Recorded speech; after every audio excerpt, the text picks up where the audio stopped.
Alrighty. Go for it.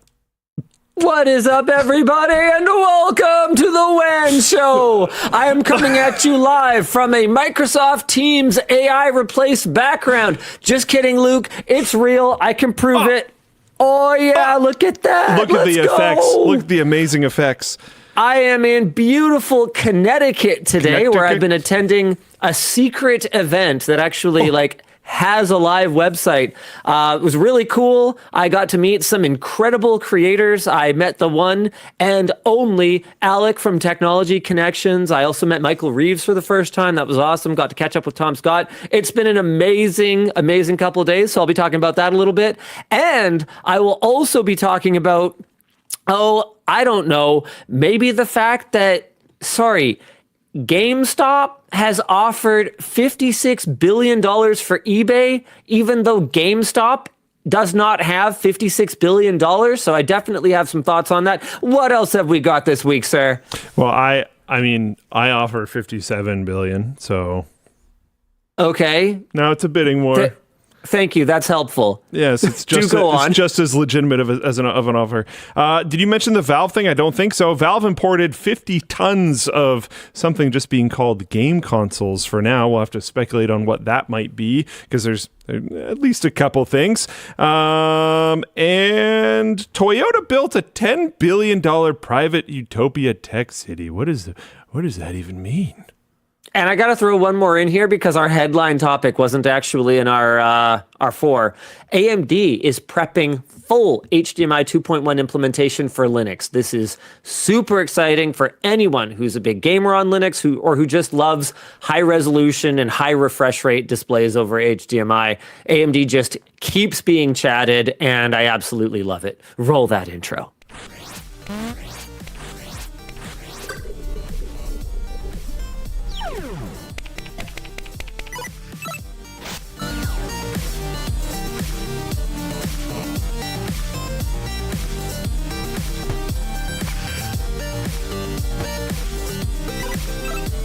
The show is brought to you today by Tello, Zoho, MSI, and Squarespace, along with our wrap partner dBrand, our chair partner Razer, and our laptop partner Razer. I gotta say, I am really missing my Razer chair right now. There is negative lumbar support on the couch that I'm sitting in right now, and it is extremely uncomfortable. Can't wait to get back to it. But why don't we jump right into our first topic for today, which has got to be the big news that AMD is prepping full HDMI 2.1 implementation for Linux. They submitted patches to add HDMI fixed rate link or FRL support to their open source Linux GPU drivers, which is a huge step toward full HDMI 2.1 support on Linux. Super cool. FRL is part of the HDMI 2.1 standard and enables the higher bandwidth that's needed for higher resolution and refresh rates. This is all notable because in 2024, the HDMI forum rejected AMD's earlier attempt to bring HDMI 2.1 to its open source drivers over, you guessed it, concerns about exposing proprietary details of the standard, which ain't that the always way? Anytime someone tries to do something really cool and just do the work for somebody on Linux, some standards body or some company is like, just no.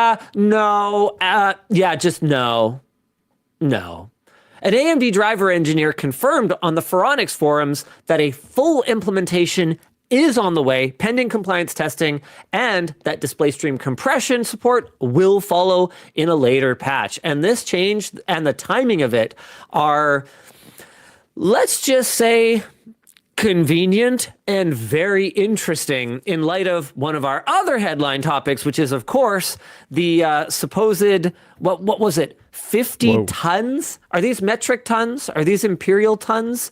The 50 tons of game consoles that Valve has apparently just imported, because it was a major topic of discussion during the announcement of the Steam Machine that, hey, it's got kind of a modern GPU in it. Couldn't help noticing it doesn't support HDMI 2.1.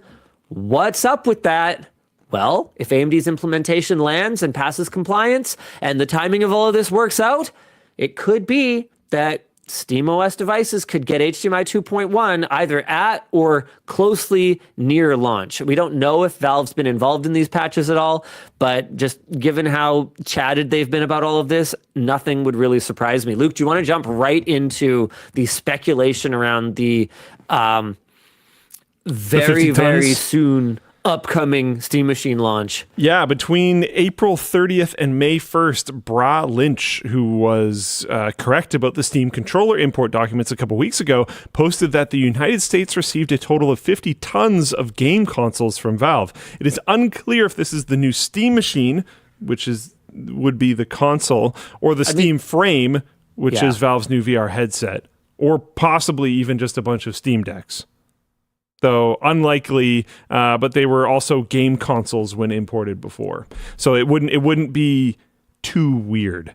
It's worth noting 50 tons is not maybe actually as much as you might think. The Steam Machine was confirmed to weigh around 6 pounds, which would be about 20,000 units, which is probably not enough, even if you think it's not hyper compelling. Because if we look at like the Steam controller, which basically every review that I saw was like, it's a little expensive for what it is, and then it just instantly sold out. Like, it's Steam hardware; it's just going to fly. So yeah, I mean, if this is the entirety of the initial wave of the Steam machines, I think they're just going to fly out immediately. Is it our discussion question on this one, or is it our discussion question on a different one? Yeah, I don't remember, but I'm going to move our discussion question to this topic. Elijah included that the math to figure out that it was 20,000 units is accounting for shipping weight and C-can weight and things like that. Yeah, okay. I guess my question here is, yes, this is actually our discussion question for the Steam controller selling out in 30 minutes. And it was, given Valve's history with, the Steam Deck, was the day one sellout just unavoidable, or should a company of Valve's scale have been better prepared? And I guess I have the same question when we come to the Steam Machine. If, and this is a big if because we don't know for sure, but if this is just 20,000 units of Steam machines for the US market, is Valve being kind of irresponsible in launching it with such limited inventory? Or is it possible that this is just, the first shipment and, the next 5 C-cans coming in are going to mean that we're actually going to have a reasonable amount of launch inventory? Like, if they launch this with just 20,000 units, is that just kind of asking for trouble from scalpers? Because Steam controllers are going for like hundreds of dollars. If this is the Steam Machine, basically everyone on the internet has been saying, I'm not that interested for a long time. So like if you're choosing, yes, I still think it's low personally, but if you're choosing the stock for this, I can understand being a little bit concerned compared to the Steam Deck, even compared to the Steam controller. People were very interested in the Steam controller. They just said it was expensive. And that Steam hardware, so you can just be like, whatever, people are going to pay for it anyways. But the Steam Machine, like most of the press I saw on it, was saying it's not super compelling, which I mean, Valve, I still think it's cool. Like, if you're Valve, don't you have kind of a responsibility to make your products available when you say they're available and stop acting like a small company? I think the Steam Deck, if I remember correctly, sold out pretty much immediately, but then had fairly rapid waves of restocks. Did it not? Sorry. Yes. It was restocked pretty rapidly, so it was clear that they kind of had staged shipments that were sort of in various stages of being transported across the ocean at the time.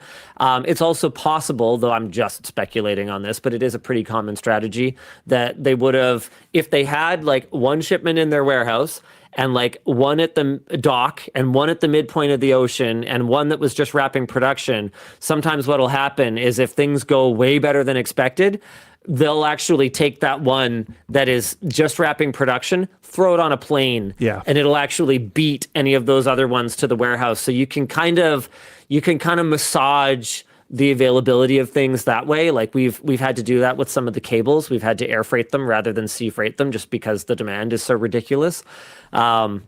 But I don't know, man. Seeing what they did with the controller is not really giving me a ton of faith that Valve is adequately stocking this thing. And at a certain point, I've actually had a Valve employee say to me, like, unironically, something, but like, we're a small company, so blah, blah, blah. And I go, listen, you're not a small company. Revenue and profit wise, you're not a small company at all. As a hardware company, they don't ship that much hardware.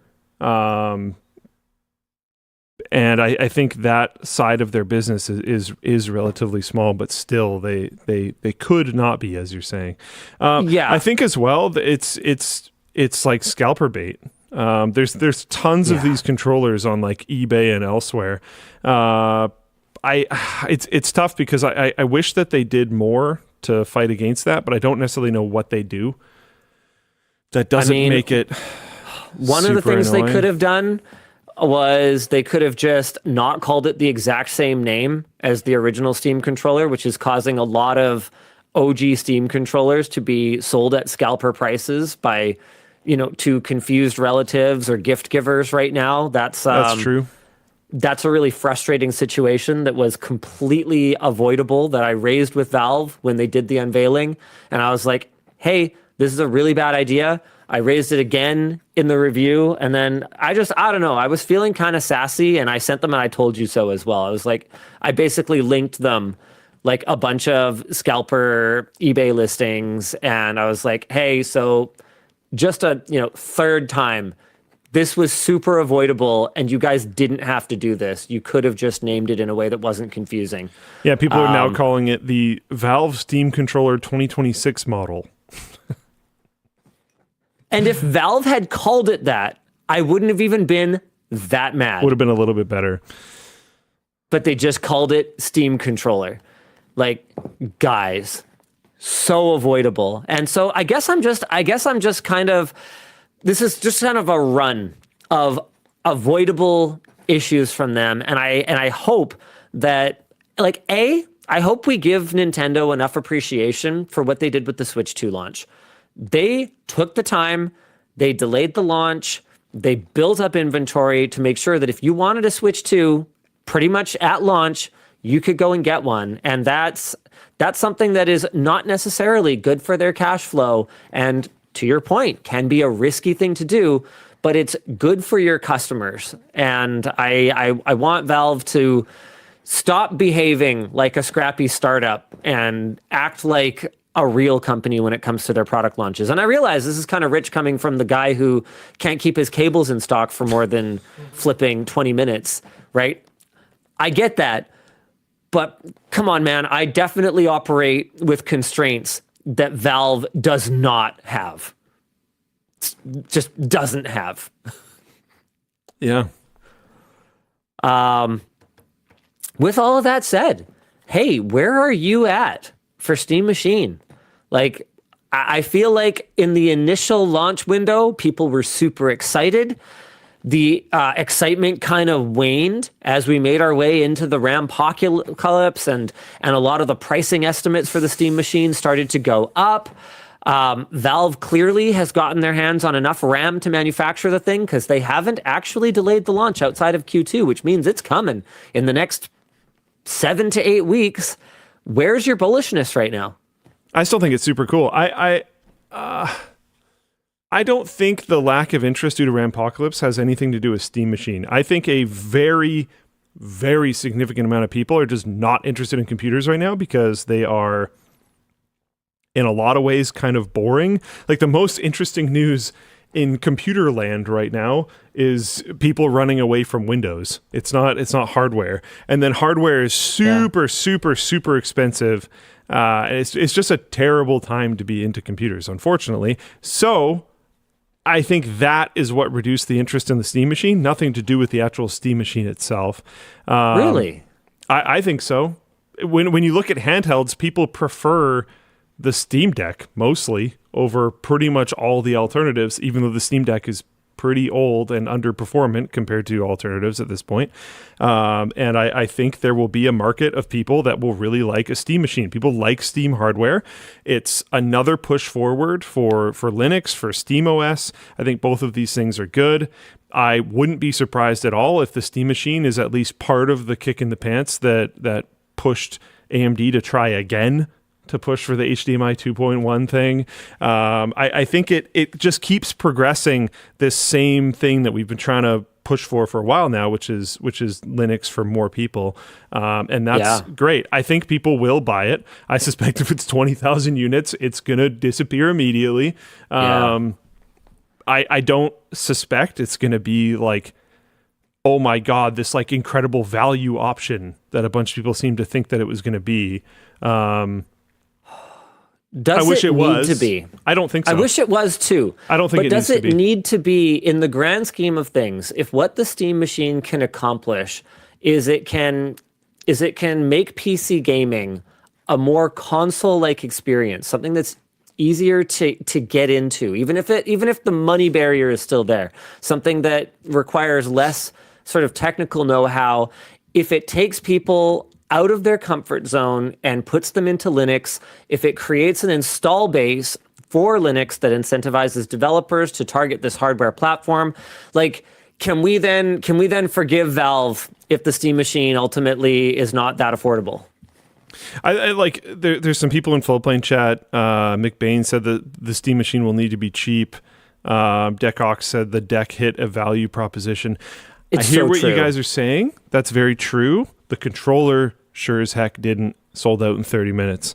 I don't think the machine is as compelling as the controller. I don't think the machine is as compelling as the deck. I think Valve knows both of these things. I think for the people who kind of want a home theater machine, and it would be pretty cool to have a SteamOS powered home theater machine, paired with the knowledge that is kind of weird and a little bit uncomfortable for me, but the knowledge that an incredible amount of people just buy pre-builds. This is a cool Steam-powered pre-build that is trendy because it's Linux and SteamOS, and it can play all your freaking Steam games, and it's on your TV, and your cool new Steam controller works with it, and your Steam Deck and your Steam machine are kind of in the same ecosystem. Neat. I still think it has all of those things. I don't think it's going to be super price competitive. I think for a lot of people, it's going to price them out because any computer right now is basically going to price out a massive amount of people. It just is a fact at the moment. But especially if they're bringing in low volume, I think it's going to do well for them. And I welcome anything that is honestly going to keep spicing up the competition in the operating system space right now, because even if Microsoft is waking up a little bit, I need them to wake up a lot.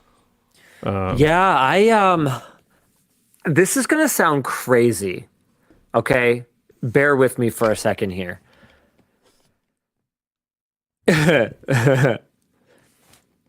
So far, I like the new leadership at Xbox. Yeah. One of the first things she did was slash the price of Game Pass. Yes, removed day one access to COD, which is, a big boatload of suck for people who bought bought Game Pass just for COD. But in my opinion, actually a boon for everyone who enjoys the variety of Game Pass and appreciates that aspect of it more and wants the subscription to be more affordable. So I can get on board with that move, especially as someone who doesn't play COD. So take that for what it is. I already like what they're doing with changes to the branding, changes to the messaging. We are Xbox is good. That whole "this is an Xbox" campaign, where like a TV's an Xbox, an iPad's an Xbox, everything's an Xbox. I understood where they were. I understood what that meant, right? I didn't know anyone that liked that. But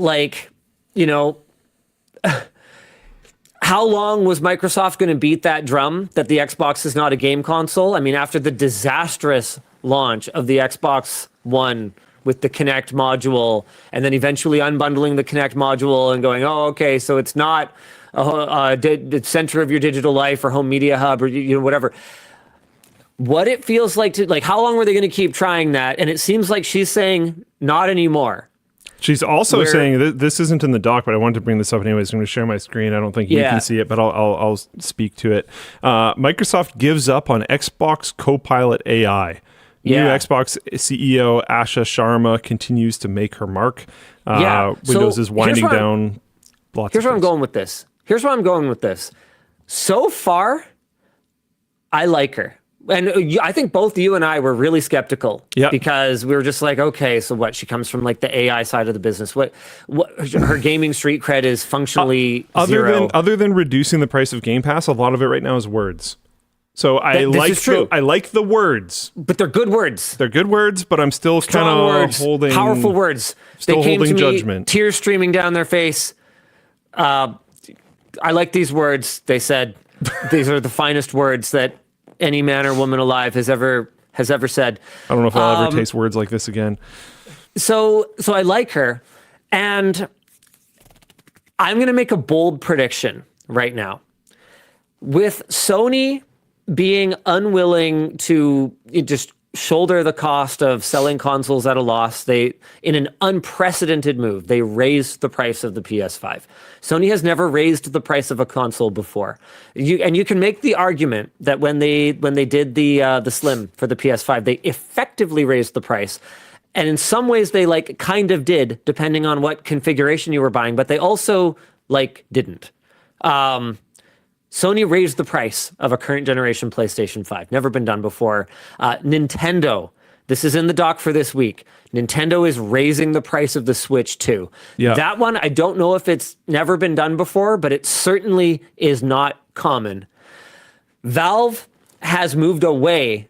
They or at least it looks like they have signaled a strong intent to move away from what they did with the Steam Deck. With the Steam Deck, they got really aggressive. And from what I've heard, they weren't selling it at a loss. That's not my understanding.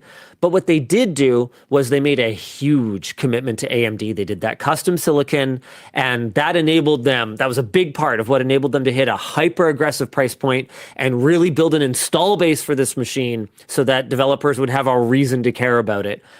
So far, everyone except Microsoft is kind of on defense right now. Are you kind of picking up what I'm throwing down right now? Yeah. Microsoft doesn't have much to defend right now. What if Microsoft is the one who comes in with Project Helix, which is the code name for the next gen Xbox, and does the $299 and walks off stage? And to be clear, it's not going to be $299. Don't live in a deluded la-la land where you think you're going to get a console for... You said it. No, I know. I don't mean literally $299. But honestly, against the backdrop of rising technology prices, I think if they walked on stage and even said $499 at this point, that would be a mic drop moment. I'm not sure how much hope I should have, because Microsoft has actually also said prior to Asha Sharma's leadership that the next gen Xbox will be very expensive. But Microsoft has also done a two-tiered strategy already twice. So just because the X SKU is really expensive, that doesn't mean that there won't be a really compelling value option. We don't know that. So do you have, Luke? Can you check your pinky? Can you just check your pinky? Can you find even a single tiny bone in your body, like a pinky-sized bone, that contains any hope for Xbox to be the savior of the next generation of consoles? Can you find that hope? He's trying, folks. Oh my God, the brow furrows. I'm watching in real time as you're trying so hard. Oh man, my gut says no, but you are saying one singular bone, and I have a lot of bones. Yeah, can you bone this?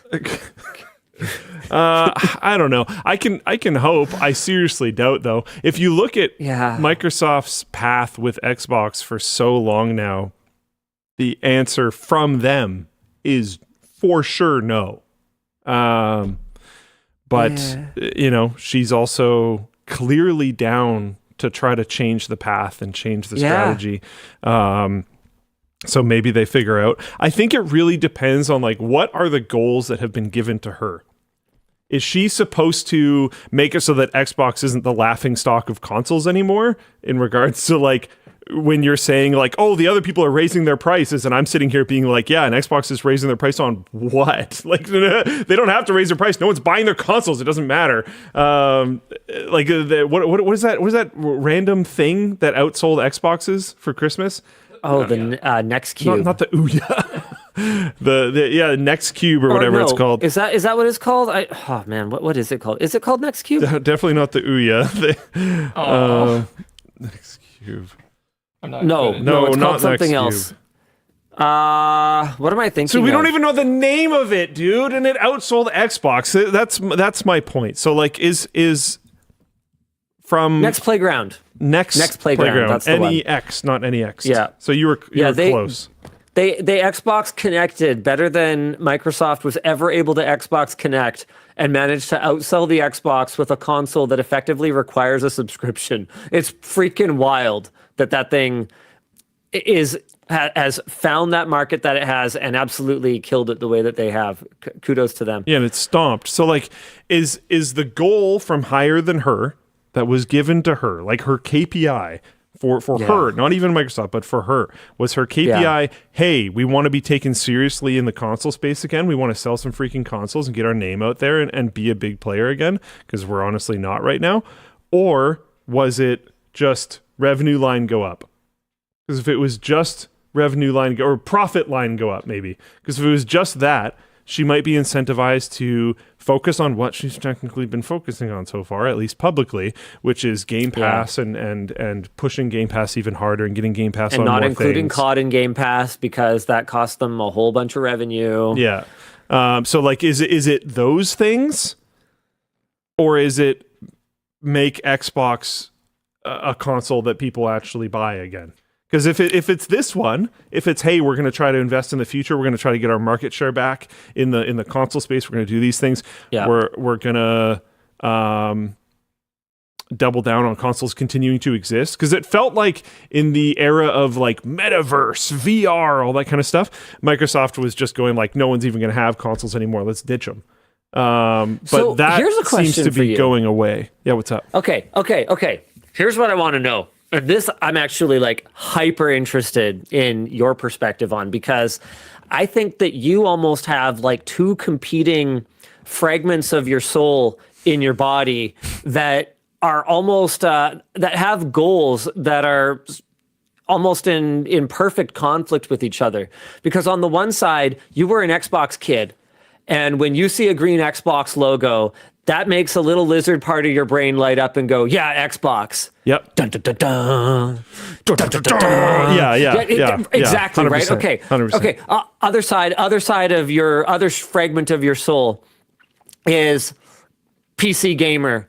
Why would I game on anything that I didn't build with my own two hands, or Linus's children built it for me, or whatever, some variant of why would I play on a computer that it didn't have child labor involved? What are we even talking about? Good news, Luke, you don't have to. None of us do, if we're being very honest. Yeah. Dang. Oh. Ooh. Okay, let's move on from that really, really fast. And rooting for the customizability and the DIY spirit of PC gaming. And I think that part of you has really embraced the way that Microsoft is making the PC more Xbox-like, and buying a single license of an Xbox game gives you the right to play on PC. And I suspect you're also pretty down for like the Xbox full screen experience and how it makes your PC run slightly more efficiently and less like a Windows machine and more like a gaming machine. Sure. How do those two pieces of you reconcile with each other when we know in our heart of hearts that the thing that makes a console generation successful more than any other rule in the playbook, exclusives, is exclusive? Yeah, see, you knew exactly where I was going with it. That's what sells consoles. So how can Xbox come back to its former glory without like Dead Rising, and without Halo exclusives, and without without all these things that made the 360 era the peak of Xbox, what would it look like for you? Yeah, it's tough. The exclusives one is interesting because Sony and Xbox both started pushing games to Steam. There's a chart that I saw recently that was super interesting, which was like PlayStation exclusives and how they performed on Steam. And like Helldivers was way up there, but a lot of other things did pretty well. But Helldivers killed it. But a lot of people like that's a lot of PlayStation games on PC. People are still buying tons of PlayStations. So like I kind of feel like them putting Microsoft exclusives on PlayStation might be the too far move in terms of exclusives, but I don't know 100%. I also don't know if this is just my brain trying to convince me this is true or if I actually believe it's true, but I don't know that putting games on PC ruins your console attractiveness. Now, I would also have to dive deeper into the time. Do you want to dive first, or can I counterpoint that first? Sure. It's up to you. Well, I was going to add a really quick thing, basically, that I don't know how PlayStation has done it. I don't know if there's like an exclusive window at the beginning and then they released it or not. That's exactly what I was going to bring up, is that the PlayStation 5 generation has been one of shifting strategies for Sony. Yeah. At the beginning of the generation, there was, to my knowledge, games that, to anyone's knowledge, were never going to come to another platform, or at the very least, there was literally no given timeline. Then Sony kind of started to do this thing where it turned out they were actually selling a lot of PlayStation games on Steam, and they started to talk about, when the window is going to open and when you'll be able to buy these PlayStation games on other platforms. Now, I don't think this has actually been confirmed formally, and someone can correct me if I'm wrong. Hit me up in the chat, guys, but from my understanding, Sony has now sort of started to look at these numbers in the gear up to PlayStation 6 and gone, okay, well, hold on a second. Maybe we need to dial back this exclusives on PC, on Steam strategy, because are we selling enough PlayStation 5s right now? I would say we're not. That's my understanding of kind of where it's at right now.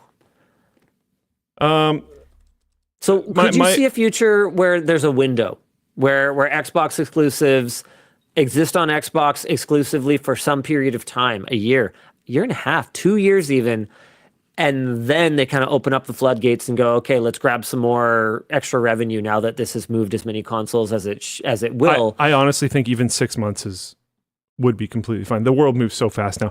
One thing that I want to throw out there is this chart from the Alina Insight newsletter, Alina Analytics Substack. Copies sold, top PlayStation Studios games by copies sold. You see Helldivers 2 is way up here. This is sold on Steam. I don't have the stats for on PlayStation. As far as my understanding goes, this game sold gangbusters on PlayStation 2. PlayStation as well. Thank you. It was released simultaneously on PC and PlayStation 5. It did release on Xbox, but it was way delayed on Xbox. Right, okay. Oh, but closer to the window I was talking about, not a year or 2 years. It looks like it was released on PlayStation and PC in February, and it was released on Xbox in August, same year. No, not same year. Next year. So it was a pretty big window. Okay, so like 18 months almost. That's huge. I mean, we're in pretty uncharted territory right now. Pun kind of intended here. Where this whole thing with exclusive, but like not exclusive, but maybe timed, but maybe sometimes not timed. I think it's pretty obvious that Nintendo has drawn a clear line in the sand. They allow their IPs in other forms of media now. Like there's that mobile Mario Kart game. And you know what? Actually, I mean, their IPs have actually. I remember. What was it? Mario is Missing was like a PC a PC Nintendo IP game back from when like I was a kid. So they allow their IPs on other platforms, but Nintendo seems pretty clear that if you want to play a Nintendo game, you will play it on a Switch console or they will come after you. Yeah, did I imagine this? Maybe it was something else. No, it shows Super NES as the image, but it says platforms MS-DOS. Yeah, Macintosh, Windows, NES, and Super NES. I remember seeing it for sale at London Drugs. I've never heard of this before. Anyway, I never actually played it. I just remember seeing it. People did not like it so much. Oh, well, okay. Maybe that was the one. Maybe that was what chased them off the PC in the first place. Maybe. But okay, so you've laid out your ideal strategy, which is that Microsoft doubles down on the Xbox hardware being affordable, right? I don't know if you actually said that, but it was kind of. Yeah. I asked a pretty leading question. If they want their console to continue to exist in a meaningful way, they need to make a splashback because they're going to have to win everyone that went to PlayStation 5 back, which is going to be tough. Yeah. So they're going to need to come in and swing in with something big. It would be real good for them if they had a Halo-like game, which... What's the last, like, Microsoft studio game? Forza, I guess, would be the last one standing. Forza Horizon 6 is coming. Yeah, that's coming. It'll be too early for the console launch. But in terms of, like, blockbuster, first-party Microsoft game... or even exclusive game, like I'm having a hard time even thinking of any. Yeah, Lightning XCE in chat's like, I don't know, Halo 2 remake again. Yeah, like, yikes, man. So I don't know what they have to like really bring people in, and Halo has diminished pretty hard. I honestly don't know if they're capable of bringing it back. Starfield was kind of blech. I'm not confident in Bethesda being able to release a good game. Don't worry, Activision Blizzard will do it. Yeah, okay.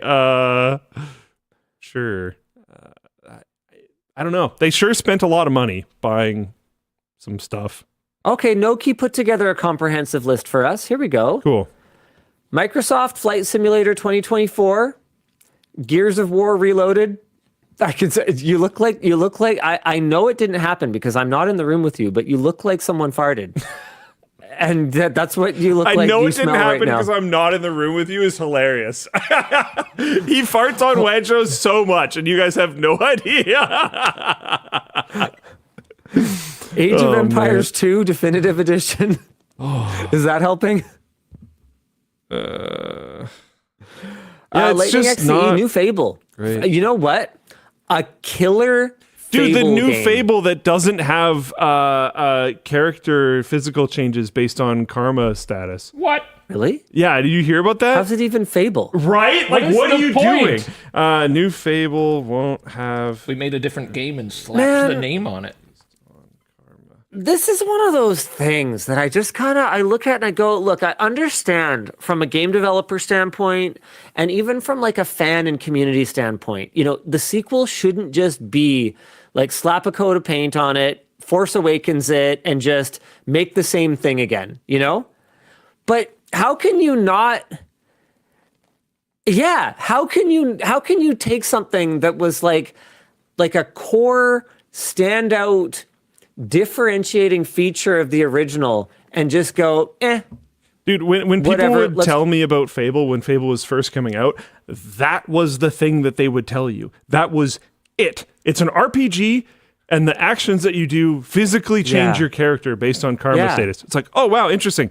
Boom pointed out, it's like Civ 7 forcing you to switch civs all the time. Amazing example of just like, what are you doing? Like, I honestly have no interest in ever launching Civ 7 again. That game is just cooked in my mind. Like, I don't even care about cosmetics. Like, you know this. I've never spent $1 on cosmetics in my life. And just out of silent protest towards horse armor and everything that followed it. I mean, you know this too. I played a bunch of Halo Infinite. I earned a bunch of helmets and armor and like what skins, and I stubbornly played with the stock skin no matter what my rank was. I actually even did the same thing in Clair Obscur, where they're not even purchasable. I played with the stock outfits the whole game because I'm just like, I don't know whether I'm old school or whether I just like can't stand the idea of microtransactions and cosmetics in my game. I don't want to even allow myself to assign a value to my character looking a little bit different. And I've gone too far, and that's totally fine. But even for someone like me, who goes out of my way to proudly, publicly not care about cosmetics, in Fable, there would have been times when I was like, this quest would be easier, or this situation would be easier if I just murdered the crap out of everyone, and I didn't, because I didn't want to like Senator Palpatine myself. Yeah.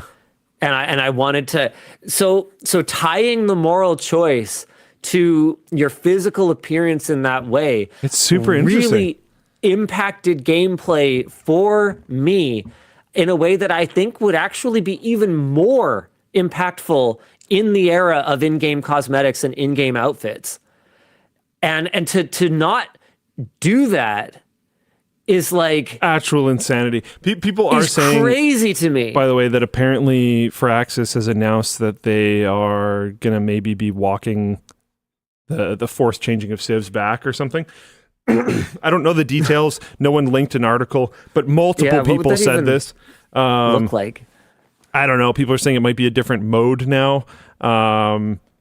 Yeah, they did with the time of update, something test of time. I don't know, but something may have changed or be changing or something like that. But honestly, like I played one match of Civ 7, and every single Civ game that I remember playing since I think Civ 4, you play it on launch and it's like, ooh, it's a little rough. But I see the bones. This will be cool. We'll come back in some updates. They release some expansions and it becomes really, really good. And then you wait, and the next game comes out, and the same thing happens. Civ 7 was the first time that I played it and was like, the bones are rotten. Here it is, PCGamer.com. Rough. Civ 7 players can once again play as a single civilization in a massive overhaul update that is tentatively coming in spring. So it's not here yet. These updates are similar in scope to an expansion. So there's hope, Luke. Maybe. I hope. won't completely give up, but I will say, like I specifically remember playing Civ 6 and being like, ooh, I don't like a lot of these systems. I don't like how this works, but you know, they do this every time. I'll just wait and then it'll get good. And then I like Civ 6 now. I didn't have that reaction playing Civ 7, and you know, if they can pull it out, they don't have Luigi anymore. So that'll be rough. If they can pull, jeez. That'll be rough. If they can pull it off, I think it would be considered a win, though. They lost their ace in a hole. They lost their six-shooter. I don't want to talk about Xbox forever. That was crazy what you just said, and I'm glad I was talking over it. I want to play a fun game before we finally move on from like talking about Xbox. But Amaker in Floatplane chat kind of inspired a little short conversation that I want to have with chat here, and said, if Microsoft bought Project Red and made the Cyberpunk sequel an exclusive to Xbox, I would definitely go back. I think that's literally the only title I can think of that would bring me back to Xbox. And I actually want chat. I want you guys to kind of give me your line. Give me your bribe that it would take for Microsoft to win you back. That's an interesting question. Yeah, and like force you back to Xbox. Witcher 4 and Cyberpunk 2087 or something, both coming to the new Xbox console would be pretty. That'll be a pretty big pull. One of the things GTA 6. It's not happening. It's not relevant. Or I shouldn't say it's not relevant. It's very relevant. Honestly, don't it's say not any relevant of the to this Rockstar conversation. Games. Yeah, give me something a little more realistic.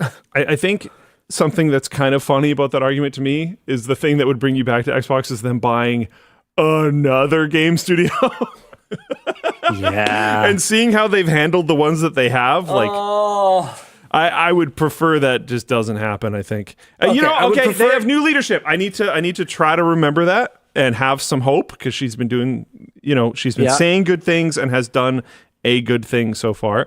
But yeah, Peter, just one more hit, bro. I don't know. I don't know, man. Oh, man. Elijah says Elder Scrolls 6 being exclusive might. CatOS is like Portal 3. Okay, we all know that's never happening. People got me, man. Titanfall 3.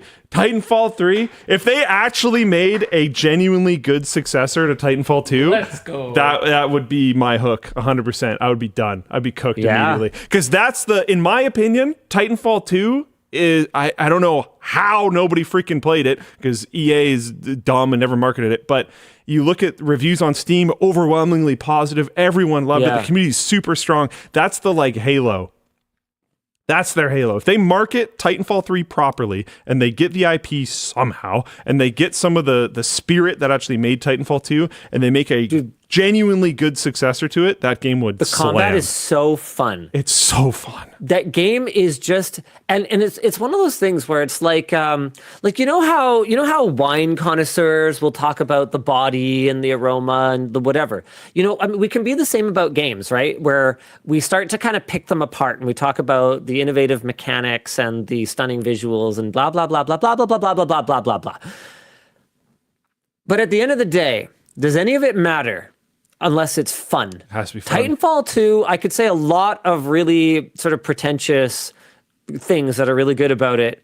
But at the end of the day, it's fun. Sometimes you're in a mech. And it's never not fun. The weight and the momentum of this mech, you can like feel it. I was never even like a mech warrior kid, but it was like me neither. Satisfying. And it was great. And those combat sequences made sense. You had big weapons and you fought big stuff. And then it's kind of like 90s Power Rangers, man, where then that didn't mean that you could just solve every problem with your big mech. Sometimes you had to fight on the ground and like cool like Mirror's Edge, like parkour and like running and sliding and like really satisfying gun combat too. It's just such a fun game. Okay. I think we're starting to lay a groundwork here, Luke. So they need to actually somehow turn around Bethesda and make a good Elder Scrolls game. That would be massive as well. They need to do Titanfall 2. COD is going to be COD, right? So, but I don't think at this point you can make COD Xbox exclusive. I don't think there's any closing that Pandora's box again. Yeah, I don't think they should, to be honest. Just keep saying it. Like if I'm trying to fully put my Microsoft hat on, I don't think they should do that with COD. I don't think so either. Yeah. Taking COD off PC would be crazy work at this point. Obsidian-based New Vegas sequel. I don't think they even should do a New Vegas sequel, to be honest. I think just doing an Obsidian-based Fallout, though, could be pretty sick. If they get Bethesda to just really actually make a good game again, and they focus on Elder Scrolls 6 and just leave them there, and get Obsidian to wake up and make things and make Fallout, that'd be awesome. If they somehow get the IP and actually do right by it with Titanfall, that would be amazing. Because honestly, I don't think they can make Halo. I feel like Halo's like aged out. I don't know how you fix it. I think maybe if you get off of Spartans or something. Like if you focus on what is even Halo without Spartans though? Like, come on. Yeah, if you somehow focus on like how about without ODSTs ring-shaped planets too? What are we even talking about? Yeah, I'm not sure. Yeah, people said ODST. Right, there's ODST. We should move on. Mad Scribe says, "Hey, Steam Controller has a reservation queue now, so if you want one, that's probably the way to do it. So if you don't want to get scalped on that, and man, don't pay $300 for a Steam controller. It's a good controller. At $100, it was kind of hard for me to wholeheartedly recommend. At $300, it is impossible for me to recommend. Yeah, I don't. Go sign up for the queue. Give Valve your money. not predatory scalpers. I don't know why I have to say this. If we all just got together and never paid a scalper for anything, they wouldn't exist anymore, and it would be a better world. Don't do that. But let's move on. We should probably get some sponsors done. Hey, Dan, I can't see your thing. Or why don't I jump into the CW announcements first? We actually have a pretty loaded up week for CW. Some of you have noticed this already, but to celebrate our new website, dBrand. Luke, do you want to share your screen? Yeah, let me get there. dBrand products, select dBrand products are now available on LTTStore.com with exclusive colorways, ghost and green circuit that look absolutely flipping amazing. And the best part is that unlike if you order these products from dBrand's website, you will actually get both the ghost circuit skin and the green circuit skin for the product that you select.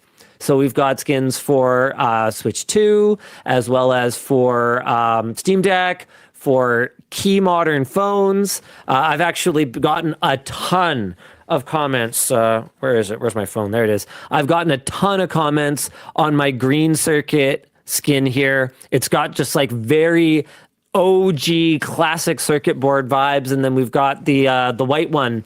The ghost circuit has like a super cool kind of prismatic. You'll have to find maybe another shot to. Dan has some shots on his computer that show how it kind of catches the light.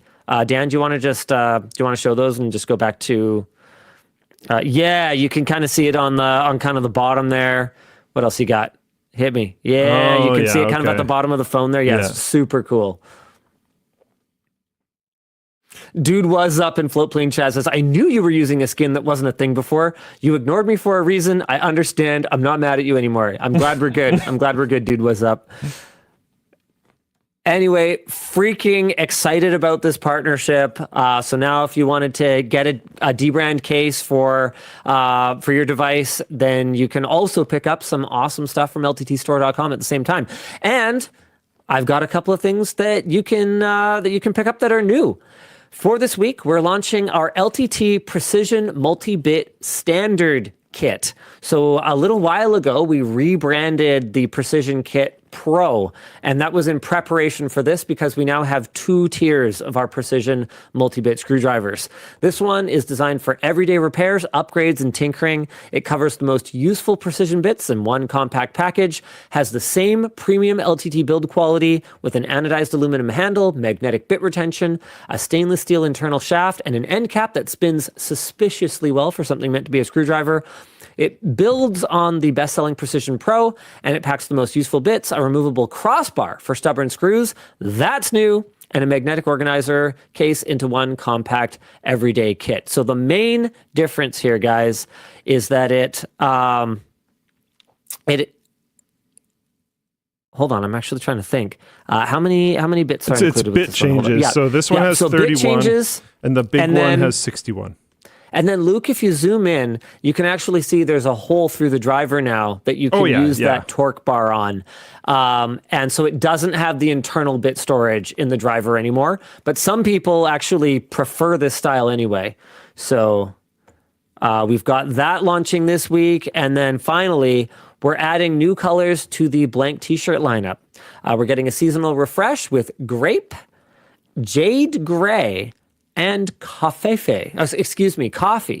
Same lightweight fabric, refined fit, and all the overthinking that went into making a genuinely good BOINC tee, and also available in tall, because finding basics that actually fit shouldn't feel like a side quest. Love that.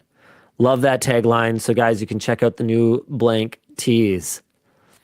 I think that's it for Creator Warehouse stuff. Oh, okay, this is interesting. We have a new mailing list. We're offering a single-use 10% off LTT Store coupon for people who sign up to be notified on all future drops. We have 85 plus more products still launching this year, and you can be among the first to know. The coupon is valid for the next 7 days, and you can sign up at lttstore.com/pages/welcome. I guess we should jump into a few comms. We believe that when you throw money at your screen, when you're watching your favorite creators or podcasts or whatever else it is, that you should get more than just the self-satisfaction of supporting a show that you like. You should get quality products in the mail. So we did away with Super Chats and Twitch Bits and all that other stuff, and we consolidated all the contributions to the show into checkout messages. All you got to do to send a checkout message is what Luke's doing. He's presumably adding something to his cart. There he goes. He's adding something to his cart, and he's going to show you guys the interface. Once you're in the checkout, you will see the box to type up a little checkout message. There it is. You can choose your color. You can make your name show up if you wanted to. If I don't know, if you want your name to show up on screen, you can make it anonymous. And then when you guys are done typing up your message while we're live, it'll go to producer Dan. There he is, who will respond to it or curate it for me and Luke to respond to, and we'll show you guys how that works. Do you have a couple checkout messages for us, Dan? I do, yes. I got a few here. Hello, LLD, live leaks and damage control. How many times have you blamed a company for a product not working when it's because of you and you will not admit it? I've definitely blamed companies for things not working. And it turned out to be user error. I am open to a time that I have done that and not followed up. Can you think of the most maybe interesting one when it wasn't Jimmy Fallon's show? That one just actually didn't work. Can you think of maybe the most interesting one where it was user error and you ended up figuring out later? Let me think. I'd say that happens a lot more, like live on WAN show, where I'll be like, oh, I can't get my iPhone to do this because I'm not fact checking everything for WAN show. Yeah, that's true. I don't fact check everything in my life anyway.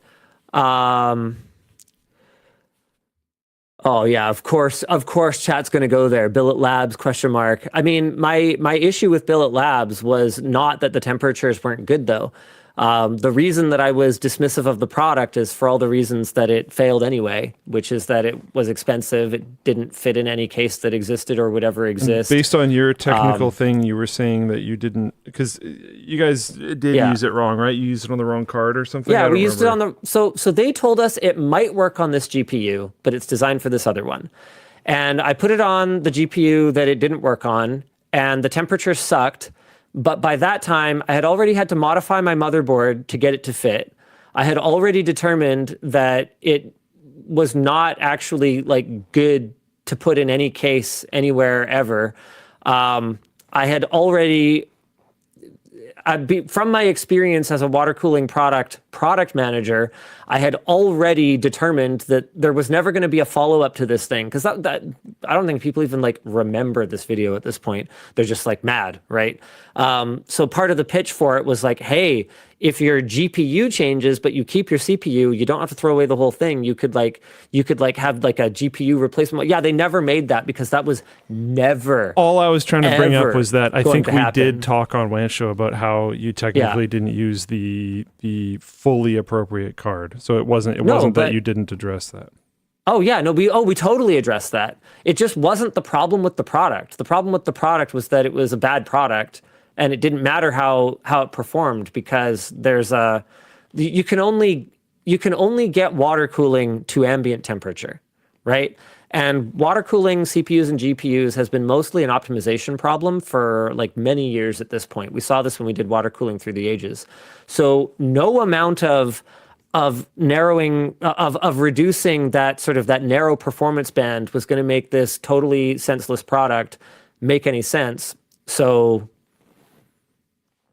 and I've been completely validated on that. They did one production run and then never made it again, in spite of all of the attention that it got, like millions upon millions upon millions of impressions for this product. I mean, I still don't think it was handled properly, but no, it wasn't. No question. But it was doomed from the start, and that had nothing to do with the performance. I don't think we need to go over it all again. How about another one? What else we got? Anyone got anything? Wasn't there some time you said something about a drive on like the PlayStation or something?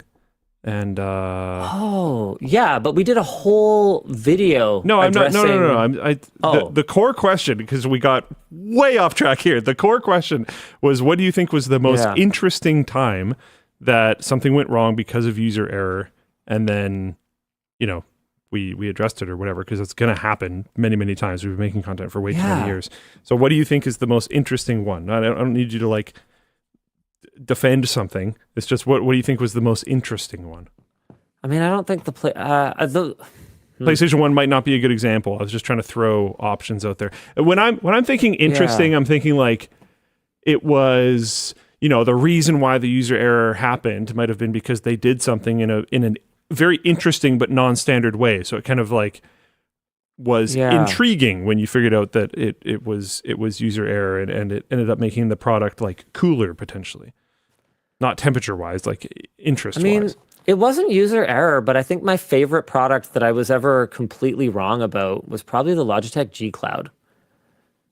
I just completely underestimated what a great experience that product would be for the right user. And it's still not something that I find myself using.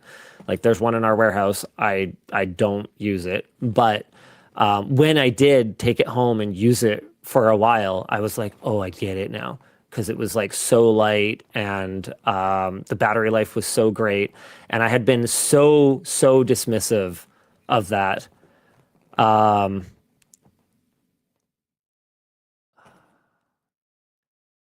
think that's probably the coolest product that I've ever been like totally wrong about. Can you think of any? Like, are there any that you were just like, yeah, this thing is useless and stupid, but like, I mean, we've disagreed on things many a time over the years, but that makes sense. I can't really think of like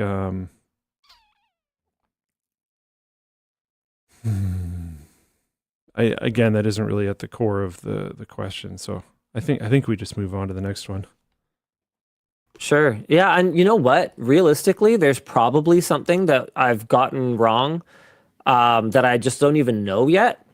Like if anyone, that's why I kind of wanted to go to chat, because if there was something that you guys saw that we got wrong that I have not acknowledged yet, then I'm happy to. I'd like to. Bring back Kickstarter. Kickstarter's not like the same anymore. It still exists, but it's a totally different world. It's honestly, I'm assuming, it's more like a marketing vehicle probably now. Better now. Yeah, it used to be like the freaking Wild West, and now there's a lot of companies that like are Kickstarter companies, kind of like they almost exclusive, like they barely even have their own websites. They basically just function through Kickstarter. Kickstarter is where they launch every product that they make. Like these are totally a thing,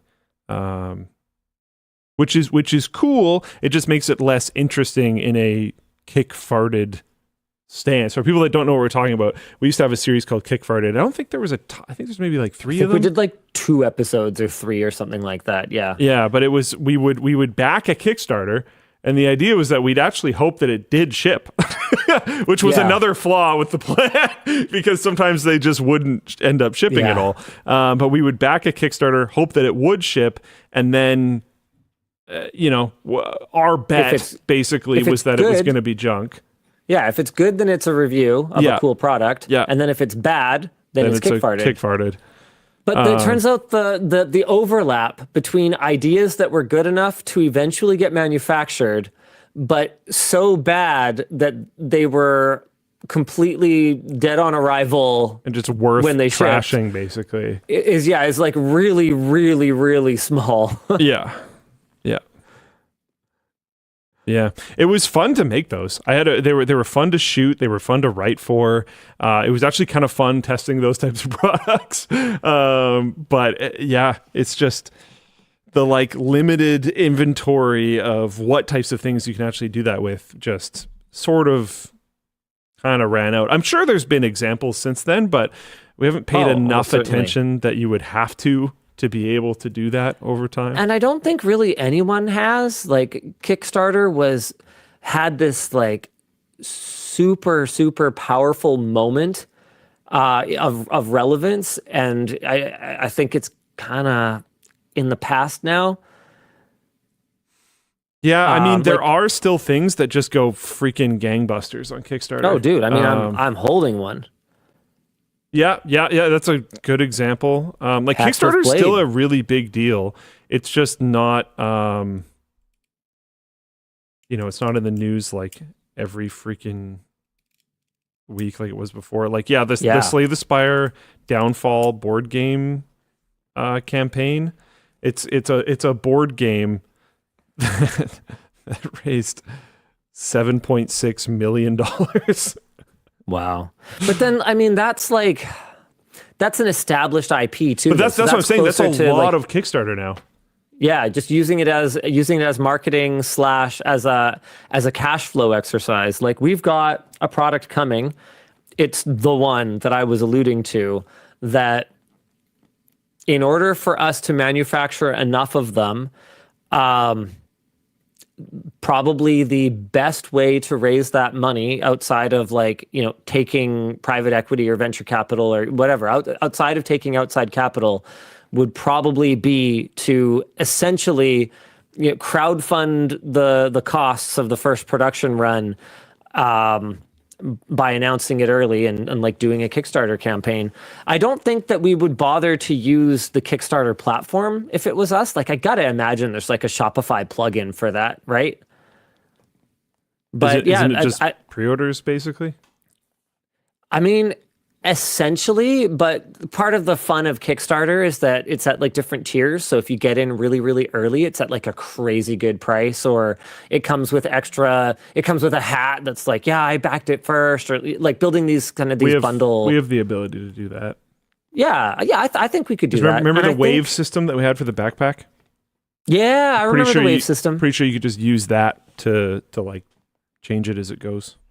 Master of None says, aren't there strict rules regarding the use of crowdfunding capital? I don't believe you're allowed to spend that money. No, but we would be spending the money to make the product, so that would be fine. So that's what I mean by like raising money to do the first production run. It would be to make the products that people are buying. You're selling it at a discount so that you can scale it up faster, so that you can get the money in ahead of time, so that you can produce it all in one go, rather than doing a small production run and then selling that and then using that cash to buy twice as many, and then selling that and then using that cash to buy twice as many, which is like a many months long process. Yeah, like I'm going through the technology section on Kickstarter right now, and yeah, bring it up. Let's see. I can see your screen share. Oh, really? Cool. There's like a kalimba. What's a kalimba? It's a musical. You push down the like middle prong. It goes boing. Yeah. Okay. So there's a 3D printing modular arm system. Neat. I mean, I'm assuming you're just. I want to see the kalimba actually, because it looks like an electronic kalimba. It is sick. Yeah. Okay. That raised $500,000 USD. Sure. But is Linus Tech Tips going to make a video about an electronic kalimba? Probably not. Heck no. So it's not really topic relevant for us. If it makes Dan happy, it's relevant for us, Luke. Come on, man. Is that a granular delay? What is all this cool audio crap on? It seems like there's a decent amount of interesting audio stuff. Why? Floor washing robot. I don't know, man. A table. RC tank. Like, a lot of this isn't stuff that I would see and be like, oh yeah, kick-farted. Cool. Maybe some AI glasses. This all looks like relatively competent. But then there's so many AI glasses coming out that I feel like we'd be better off just making videos about AI glasses the real in ones general. that exist? Yeah, like it doesn't really scream that it needs a kick-farted. There's a keyboard. Look at this lens. That is comical, sticking off of that phone. Crazy lens, yeah. Okay. So it's just like, I don't know, man. I don't see Kickstarter making sense here. Mick Bain says, LMG doesn't need Kickstarter, just use pre-orders. So pre-orders have always been kind of an uncomfortable thing for me. And isn't it kind of the same deal? Oh, it's totally the same deal, but we've always shied away from it. If you recall, like even the screwdriver in the backpack where we made major bets, we basically were like, you should never pre-order. You know, I don't know for sure that you'll like it. You should wait for third-party, evaluations. At this point, I am starting to recognize that at the scale that we're operating at and at the experience that our team has, I'm a lot more confident taking people's money ahead of time for something that is on track, that is hitting all of its milestones. And the project, which is not the battery bank, it's actually a different one. The project is coming along really, really well to the point where if I know that this thing is going to absolutely be super, super exciting for people and they're going to absolutely freaking love it, and if there's something else that we could do, or even nothing else that we could do. I was thinking like we could do like a satisfaction guaranteed policy or something like that, but I don't think for sanitary reasons this would be a good product for us to take a bunch of returns for anyway. So that could get complicated. I don't know. I'll have to think about it some more. Interesting question from McBain. Why not enable pre-orders for the cables? You've already shipped a ton of them. All right. Yeah. And you know what? I could do that. I could take, realistically, I could probably have like millions of dollars sitting in the LMG coffers right now who want to wait for a cable. But riddle me this, right? Right now, McBain, you're probably a little irritated that you'd like to buy this cable and you can't get it. But what if it takes 6 months? What if I had your money? Then how irritated are you? And that's always been the challenge for me. Like our manufacturer literally in the process of building more capacity just for us, because the demand for this thing is completely beyond the expectations that we had and that they had. And so I don't know. We're in uncharted territory here. I don't know how long it's going to take us to be able to meet the demand that is there for these freaking cables. And so I don't know, man. Yeah, so it comes back to me saying taking the same principled stance I had before, which is I really don't want to have your money and be in a position where, there could be a mismatch between what I'm promising and what you're expecting, both in terms of timeline and in terms of product quality, right? So yeah, and someone had a good suggestion. I missed the username for it, but it was you could just take like a little bit of pre-order. What about a little bit of pre-order? So we actually did that. Remember when there was like a second wave that like went up for sale? That was someone else in the company making a decision that we were going to take pre-orders on the cables we were going to make out of the extra cable stock that we had that was like sitting, staged, ready to go. People still lost their minds waiting for those, and it causes a whole bunch of tickets to customer service who otherwise just wouldn't have to deal with that. And what I said when I was kind of lecturing, not one person, but like the team that made that decision on like why I had decided we weren't going to do that, was, guys, why did we make this decision? Did it lead to a better experience for our customer? Yes or no? Is it just a communications problem?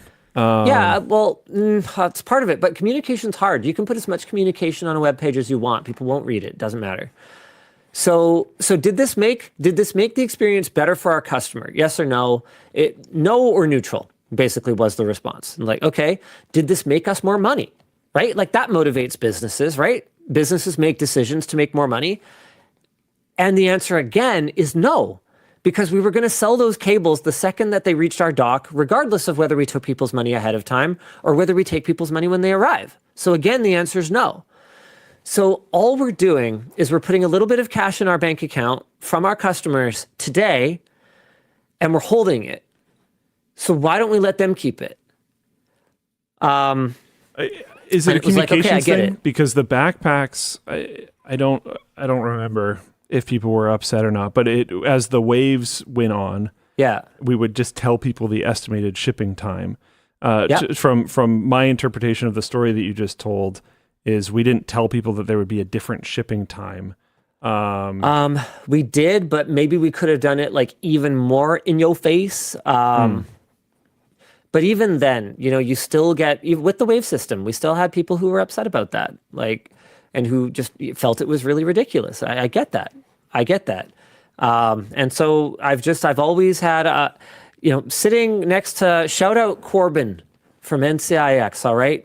I worked in customer service sometimes in the early days, not because it was necessarily in my job description, but because when we had like holiday rushes and big sale events or big launches and stuff like that, customer service would get overwhelmed, and they would just kind of call on random people who knew our system well enough and were technical enough, and I happened to be one of them. So, sometimes I would work in customer service, and I would sit there. I'd sit in the bullpen, and I'd hear the exasperated voice of Mr. Corbin explaining to someone for the 13th time on this call that, hey, when you ordered this, it said ships in 8 to 11 days, or whatever. It says special order, ships in 8 to 11 days. We shipped it on the 10th day. Shipping's not magic. It's still going to be a little while. That doesn't mean delivered in that number of days. And the site was so clear. It said ships in, or like whatever the word was. But people, they don't read, and now that's customer service's problem, and it causes stress and frustration. And what if we just avoided all of that? Man, I don't want to out the company, but I bought a thing. I was going to say recently. It's not even recently anymore. A while ago, and I was emailing them monthly asking for updates because they weren't giving me any updates, and their website didn't say anything about delays or anything. I think it might have said, I ended up looking at the website and I couldn't find it, but I think at the time that I ordered it, it might have said that it might take a month. And we passed the 3-month point of, again, they never sent any form of update. I kept reaching out to them. And they emailed back, I think it was like yesterday or something, and we're like, yeah, oh really? This is like right now. Yeah, they're like, yeah, we're shipping it Monday. I'm like, cool, thanks. It's by the time it gets here, it will have been like 3.5 months for one thing that didn't warn me of that at all. It's very annoying at this point. I think it's the longest I've waited for something that I've ordered that didn't have like a very specific, this product is not ready yet. It will release at whatever time. Because there are definitely things that I'm trying to think. Like a shirt that was made for some event. It's a Trump phone, right? Oh my goodness, no, it's not a Trump phone. It's fitness equipment. I just don't want to call it the brand because it's fitness equipment. Whatever. What are we supposed to be doing right now? Oh my gosh, was that one calm? Yeah, okay, hit me with another, Dan. Sure. I am looking this year to upgrade my TV from a 77-inch OLED to something in the 98 to 100-inch range. Currently looking at the TCL X11L, or wait for what Sony True RGB brings. Will I regret going away from OLED? Okay, so you're clearly a mad baller because you're upgrading a 77-inch OLED. So honestly, first up, the biggest thing that's piqued my interest on that is you have the throw distance for this to make any sense. Yeah, first up, congratulations. TV too high. You have achieved much, and hats off to you. Second of all, right now is kind of I hate to be that guy, right? Because I think that for a long time I have beat the drum of if you're always waiting for the next thing, then you will never just get to enjoy anything because you'll always be waiting for the one that's right around the corner that's better, right? However, the time is now May, which is exactly when the new models are starting to trickle into stores that were like first unveiled at CES this year. And as we head into back to school and especially Black Friday, there will be deals. Now, as someone who's upgrading a 77-inch OLED, you sound like you might be the sort of person who doesn't care about getting a deal. If that's the case, I haven't actually tried the X11L series yet. What I have done is I have used TCL's like last generation kind of similar class of TV in the form of that 115-inch that is still in my theater room in spite of everything else that exists. And TCL at their very high end makes a very fine TV. I haven't seen the X11L yet. I'm hoping to soon. The other thing that I'll say, and this is probably going to complicate your decision more than help it, is that I have seen Sony's RGB backlit LED LCDs, and they are absolute fire. They are so cool. It was in a pretty controlled environment, and I didn't actually get a chance to look side by side with an OLED. I didn't get a chance to look side by side with an OLED. But if I was a betting man and I didn't have a budget, which you might not, I would say that True RGB is going to be pretty killer. And take this all for what it is, right? Like, Sony sponsored our trip to go check it out. So full disclosure, everything. And, you know, we saw it within the confines of their controlled environment. So take that all for what it is. But it looks really good. It looks really, really good. Okay, moving on to some more topics. All right. Luke, do you want to pick one or two? Sure. Let's see what we got here. Oh, yeah, let's go over this charade. Yeah. Oh, I knew it. I was hoping you were going to pick that. Nice. Yeah. GameStop offers $56 billion in value for eBay, but struggles to explain how it'll gather up all that value. On May 4th, GameStop, because they try to use the Force to make this happen, I don't know, whatever. GameStop made an entirely unsolicited $56 billion offer to buy eBay at $125 a share. The offer letter stipulated that the amount would be paid half in cash, half in GameStop stock.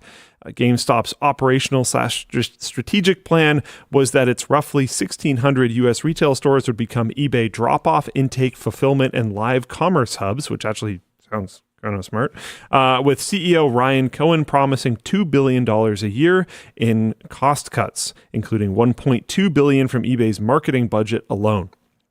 The bid seemed weird because the market valuation of GameStop is around $11 billion, while eBay is roughly worth $48 billion.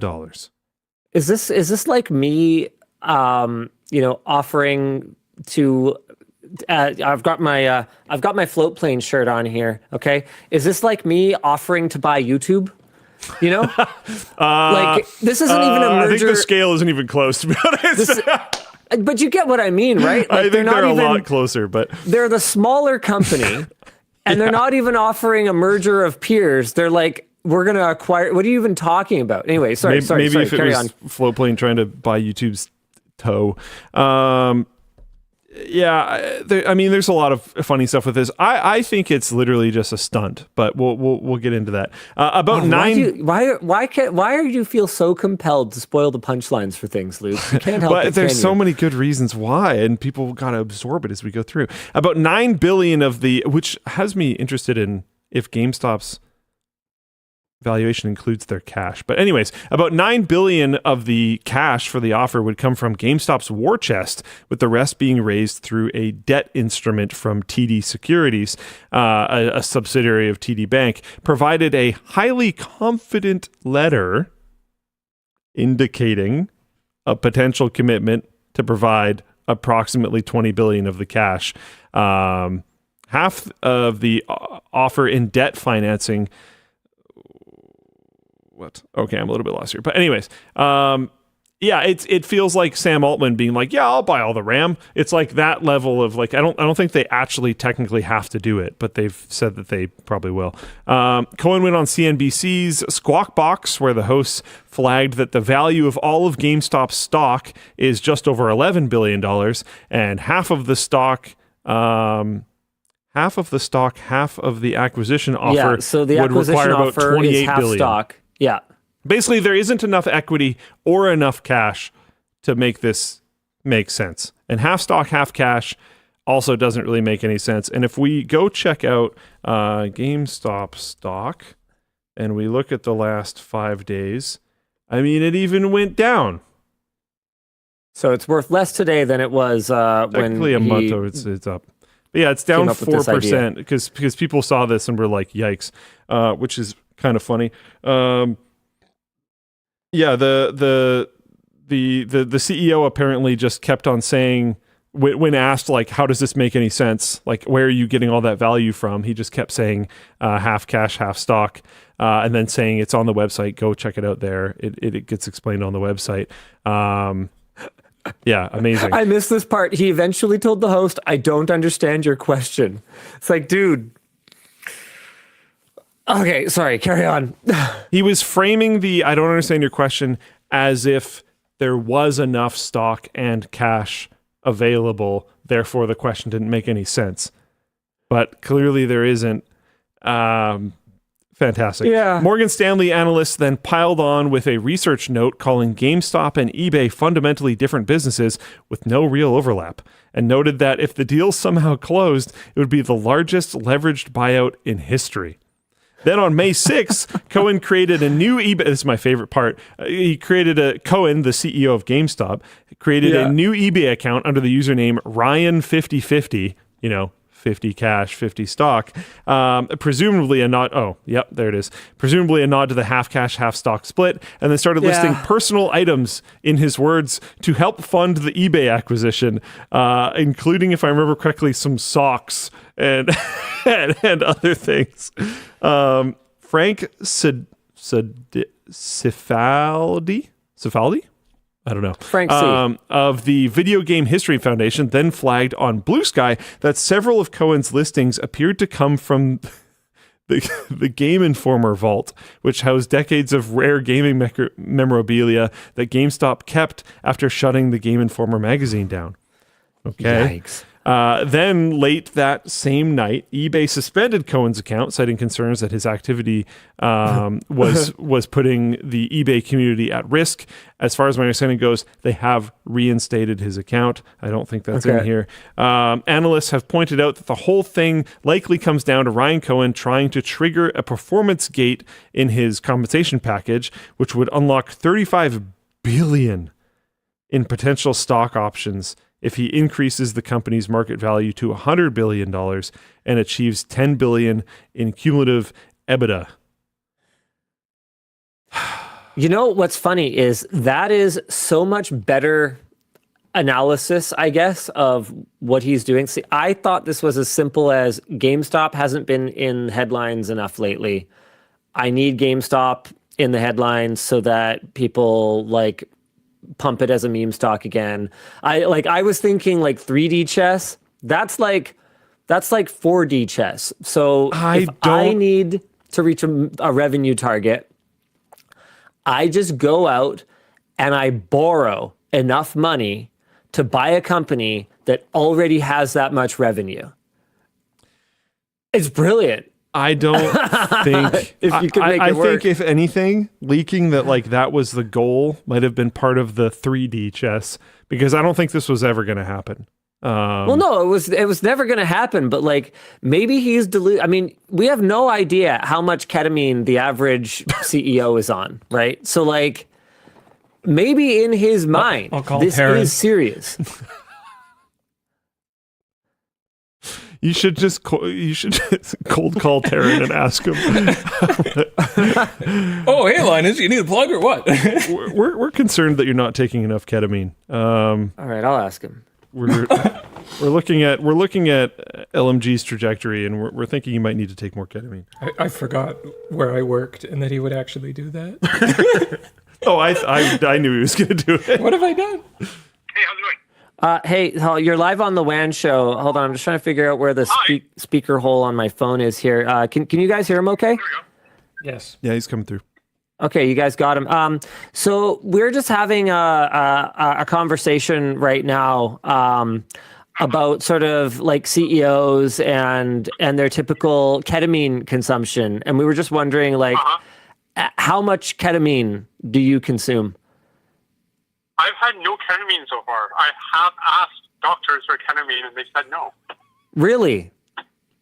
Yeah. Did they explain why they said no? I mean, if this is getting too personal, then feel free to nope out. But like, They're like, Tony, is this for recreational use or is there a medical condition? I'm like, recreational, and then that's when they hang on. Okay. All right. Understood. That's actually really. You know what? Chat's got a question for you. Denrix asks, did you tell them that you've been diagnosed with CEO? Oh no, I haven't. Is that a real condition? Well, that's what we think because of how people are CEOs and are being treated with ketamine. We assume that was a causation relationship rather than just a correlation. Can I ask questions as well? Yeah, absolutely. This is a safe space. Oh, when I'm at work, does it seem like I'm under the influence? Thank you, everyone. Terren Tong, CEO of Linus Media Group. Bye, Terren. I'll see you next week.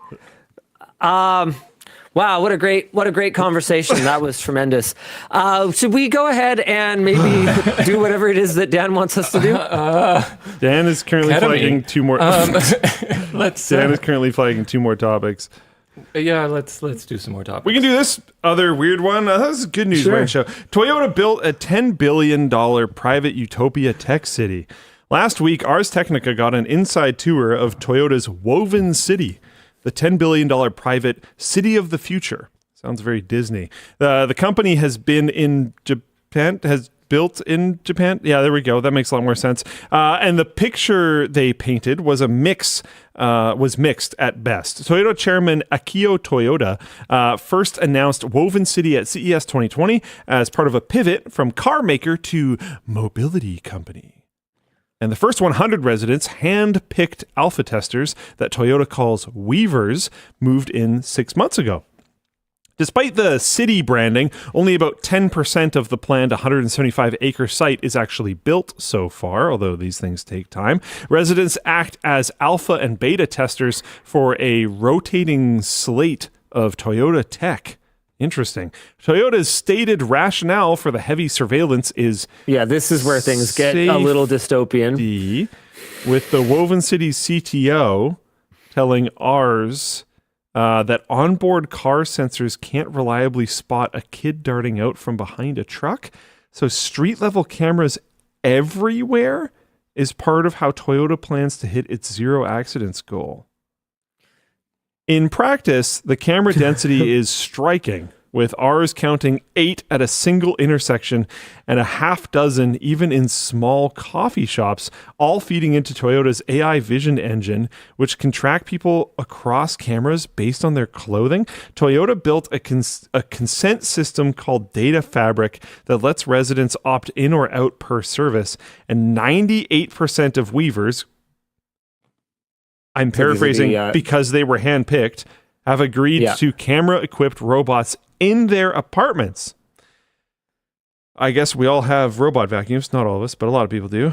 Mine's been broken for a year, but it is what it is. The company's longer-term plan is to refine the AI vision engine inside Woven City and then sell it to actual municipalities. Ugh. Toyota also confirmed that Chairman Akio Toyoda has been uploaded to the city's cloud as Akio Toyoda AI, a chatbot trained on a decade of his speeches and writings. Really? Wow. I think this has got to be wow. peak. We have no idea what to spend our copious amounts of money on. Wow. So let's do this. And this is coming from someone who just attended an event that was held in an abandoned power plant because a billionaire saw that it was like kind of an eyesore for his neighbors and decided to buy it to turn it into a park. Wow, very nice. Yeah. This is actually peak. My steak is too juicy. My family is too perfect. My money bushels are overflowing. I simply have no idea what to do with it. This is like, I don't think that makes sense. A lot of what was the Disney thing? What was the Disney thing? The Disney City thing. Oh, the Town of Tomorrow. It's in Florida, right? Yeah. Disney. This feels like modern that. Epcot. That's Tomorrow, the one. Epcot. Yeah. Yeah. Did Epcot have like insane surveillance? I don't know if our corporate overlords had imagined that yet. Because this to me feels like, I know what you're saying, we don't know what to spend our money on. I don't think that's true at all, to be honest. I don't get that read from this in the slightest. Really? No, not even a little bit. I get flock from this. I get Toyota attempting to make technology to sell to governments, which is literally what they're saying. They're planning on selling this to municipalities. They want to be flock. They want to have AI-enabled cameras all over the place, tracking everyone, measuring everything, and then selling it to governments, and probably also companies for advertisement and everything else. I don't get the same read as you on this. So basically, it sounds like, because neither of us is what they're saying it's for. They're saying it's for connected cities, for reducing. No, they're saying it's like for what accidents. I said. Well, no, I mean, they didn't say anything about crime. They said, like car accidents, basically. Yeah, but they said they're going to sell it to municipalities. No, I got that part. But like Flock is for surveillance and suspect tracking. If you sell and it to municipalities, what do you think it's going to be used for? No, I know. But the part is that I said they didn't say that though. They did, so they haven't said the quiet part out loud. What they're saying is we're a mobility company. And this is about mobility and making it so that every car it has a brain on board it that is being fed data from these AI-enabled cameras, so that it would never accidentally hit a kid who's darting out from between two cars or chasing a ball or whatever. So your theory then is that whether Toyota intends it or not, this will be sold as just a mass surveillance tool. Yeah, I mean, because the whole cars angle doesn't make sense when there's cameras inside of coffee shops and inside of your home. So I read the Ars article, and they go into a little bit more depth about how Toyota's culture and Japanese culture and privacy are sort of really central to this, and what their plan is for anonymizing things. That's part of why the individual tracking is based on the clothing that you're wearing. It does not use facial identification, for instance. However, I think that anyone as technical as anybody at Toyota working on this project, or anyone from Ars Technica, or anyone in our audience, is going to know that just because you're not using facial tracking doesn't mean that you can't pin this down to an individual, especially if you've got a large enough set of data monitoring a fixed number of local residents, right? Whether we're talking about the outfits that they normally wear, or whether we're talking about gait analysis, looking at how they walk, right? There's a lot of ways, an actually pretty wild amount of ways to identify people. Tell me this. Okay, this is a hypothetical, to be very, very clear. Tell me this. If Toyota could solve privacy for this, if their pitch that this is a mobility solution that does not store in any accessible way, this is a huge if, I know, does not store in any accessible way personally identifiable information, and it is purely a machine vision system that sends feedback to cars and bikes and these smart equipped vehicles to prevent accidents. Is this something that you could see having any kind of future? I'm going to be, I need you to understand, I know I'm going to be super annoying for a second. One thing is, you said even if they don't store the data and stuff, the problem is there's other types of attacks. So like Sure. it will be a privacy nightmare because everything. If they could solve it. If. I know. This is an if. But the problem is that if is impossible. I know, but try to play along if it is the world's perfect, It's perfect. given by some deity not of the earth, Yes. data system that's what we're assuming. that is completely unhackable, that is That's what we're completely, assuming. literally impossible. Then Yes. I mean, I don't know if I really care. Well, for me, If it can actually, never be, if it is completely uncorruptible and is only ever used for good and is completely unhackable, then it's like, okay. So I'm actually going to argue against my point now. Okay. And I'm going to say it has no future because then nobody would want it. It would be too expensive to implement purely to save a handful of lives. I mean, think about how many intersections you drive through in a typical city that obviously need better signage, but because that would cost a few $100s, it's not going to get implemented. So this as like Toyota imagining this mobility future where every object in a city is tracked, I think even if they could solve it. But this is why I wanted to have the conversation, right? Because it has to kind of boil down to like, if their pitch is right, is there a future? And I still think the answer is no. Yeah, because I'd love to be wrong. And people can say what they want, but ultimately when it comes down to municipal budgets, what are people going to vote for? I mean, looking at like Langley right now, for example, we're doing some weird stuff. Hey, Luke, okay, hold on a second though. Hold on. Yeah. Hold on. Yeah. Let's back up a little bit here because I actually might be about to argue against myself again. That's fun. What if we didn't do this with cameras? Like what if we could do this with a point cloud device? Like what if we could do this with LiDAR?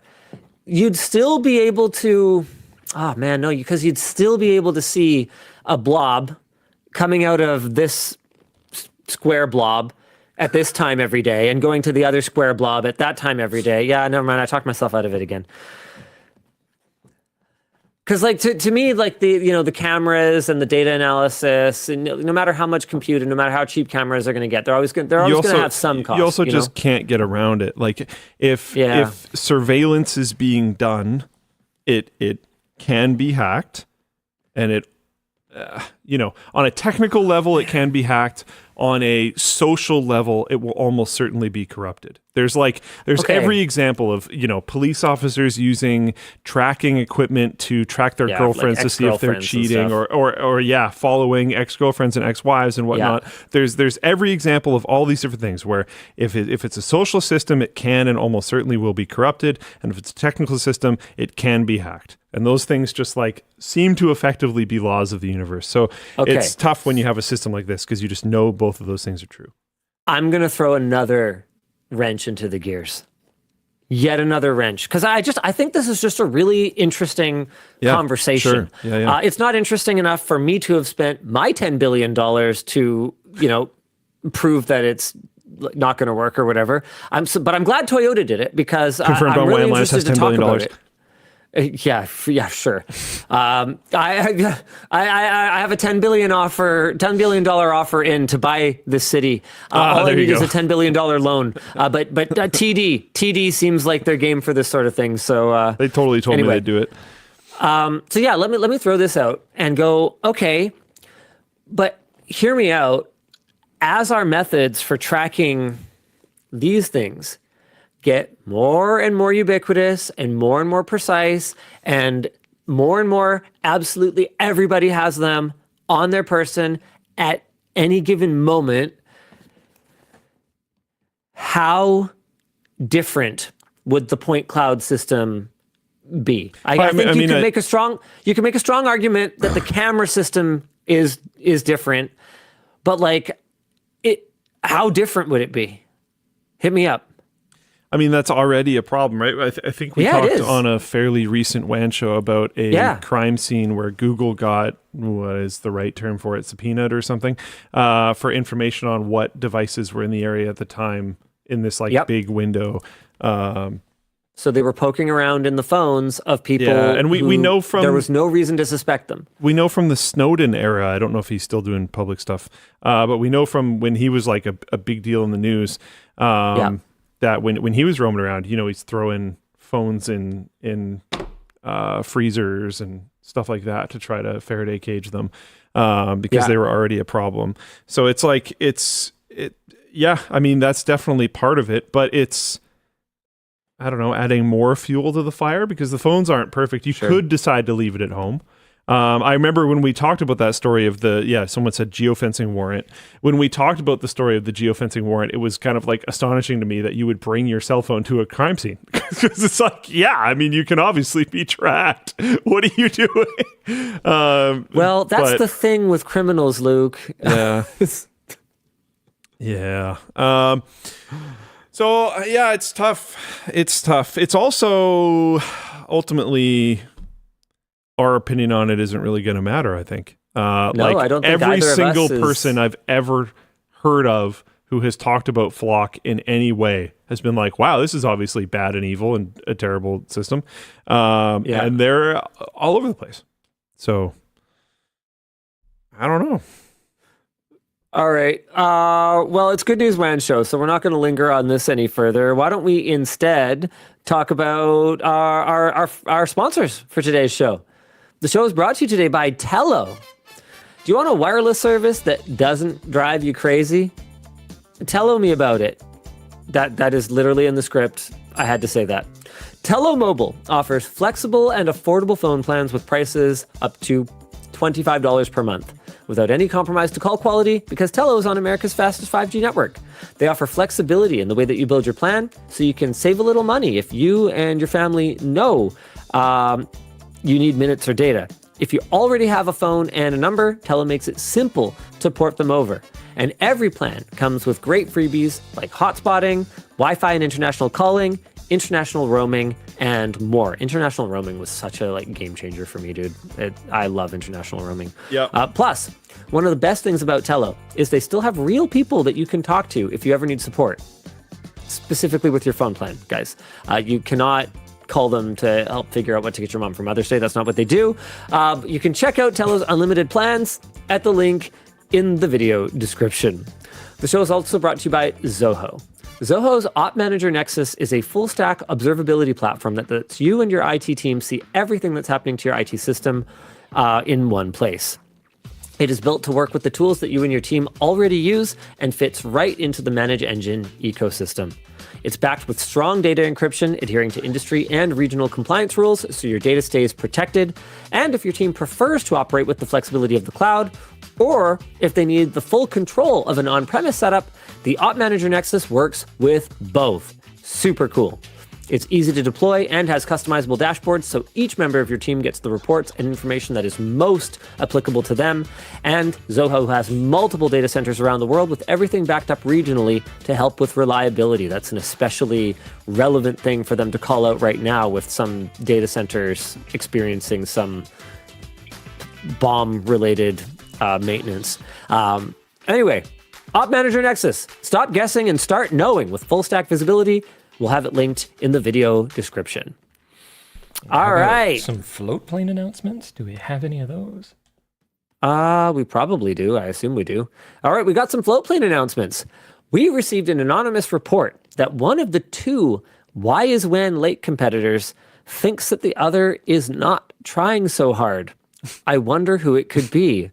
I try hard. What do you mean? What do you mean you don't think I'm trying hard? Nope. So I think you try hard to cheat. I think you try hard to push Sammy to cheat for you. No, I actually don't. So to spice it up, Luke promised that if this week's Why Is WAN Late video got 2,000 likes, he will ride a unicycle to WAN to answer the question once and for all, what is easier?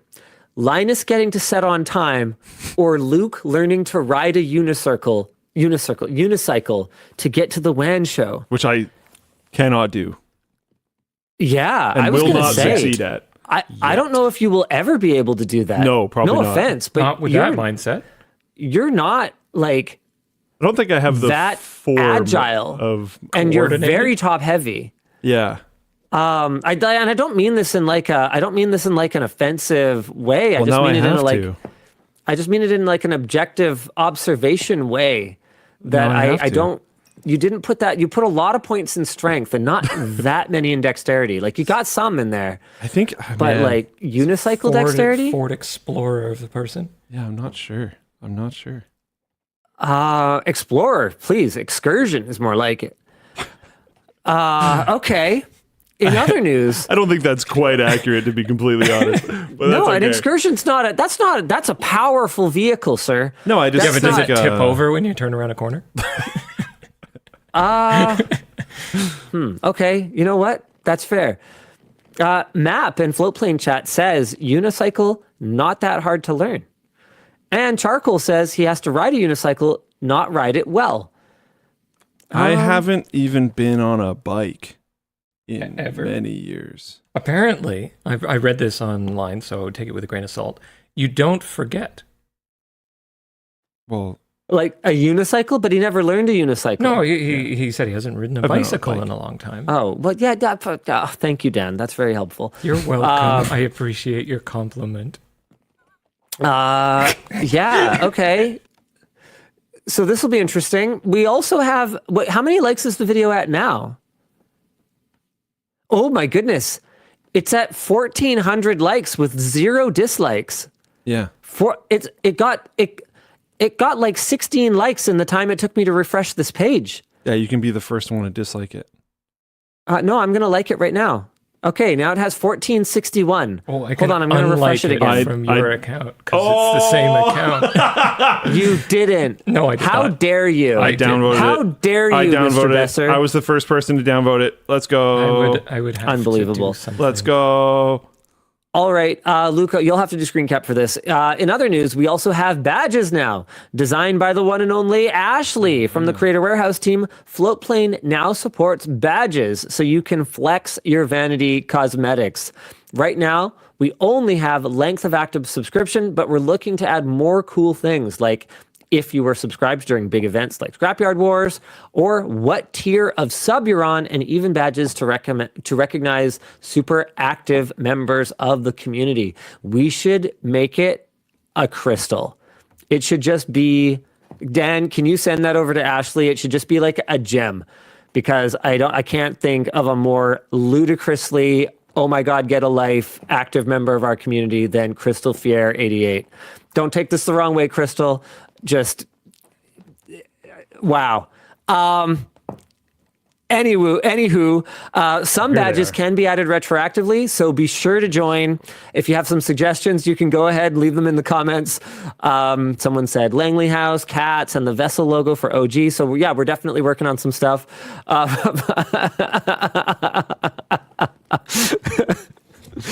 Crystal, I don't mean this. I don't mean this in any way other than you spend a lot of your life on LMG. It's great. I'll see you at the next. Whale Land.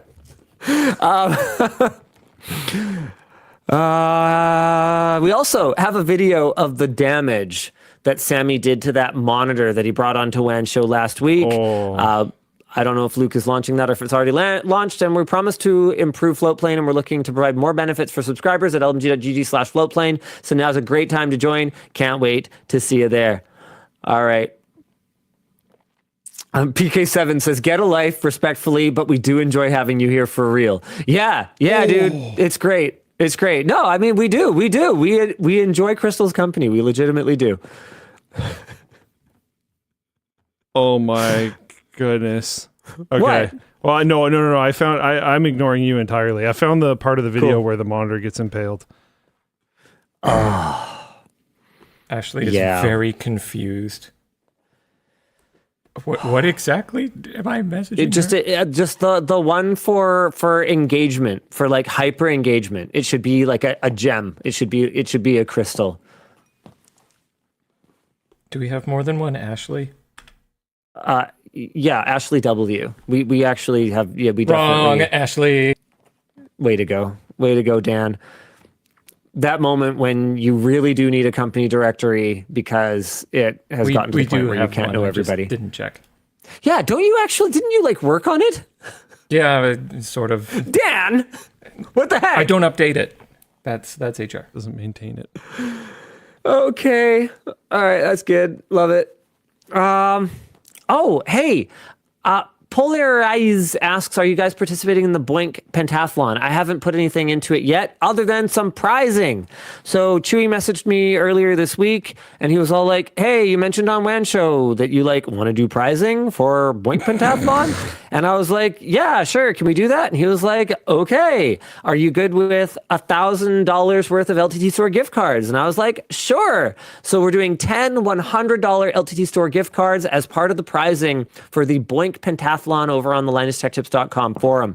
If you're not familiar with it, BOINC is a distributed computing project that helps contribute to science. So you can use idle cycles from your computer to help make the world a better place. It's pretty cool, and you should go check it out. Maybe Dan could throw a link in the video description. Yes. Sorry, I was just sending a group message to all the Ashleys that I work with. All right, cool. Nice. By the way, dBrand sent out a thing during the show, I think probably when we announced it. I don't know if they were watching or not, but I just noticed this in my email. The subject is now available on a worse website, and then they have like a stock going down emoji. And then if you open it, it says now available on LTTStore.com. Without spoiling anything, I may get my opportunity to fire back, but I'm not going to spoil anything. Oh man, these guys! God, I love dBrand. Okay, they're out of control. Completely out of control. Yeah, what's next? All right, let's have a look here. Oh, we kind of already talked about the Steam controller being sold out after 30 minutes. Yeah. You can join a queuing system to make sure that you get one from them at MSRP rather than at scalper prices. Scalpers are lame. Don't buy it from scalpers. The last bit is Valve released the CAD files for the external shell of the Steam controller and the Steam controller puck under a Creative Commons license, which is super cool if you, for whatever reason, wanted to like make accessories that it, like a little cradle for it to sit in or anything cool like that. And you always love to see it. Okay, this is cool. TCL unveiled a 0.01 hertz laptop display earlier this week. This is so cool. It's designed to extend battery life by drastically reducing how often the screen redraws static content. It was showcased at SID Display Week in Los Angeles in a 14-inch 1920 by 1200 laptop.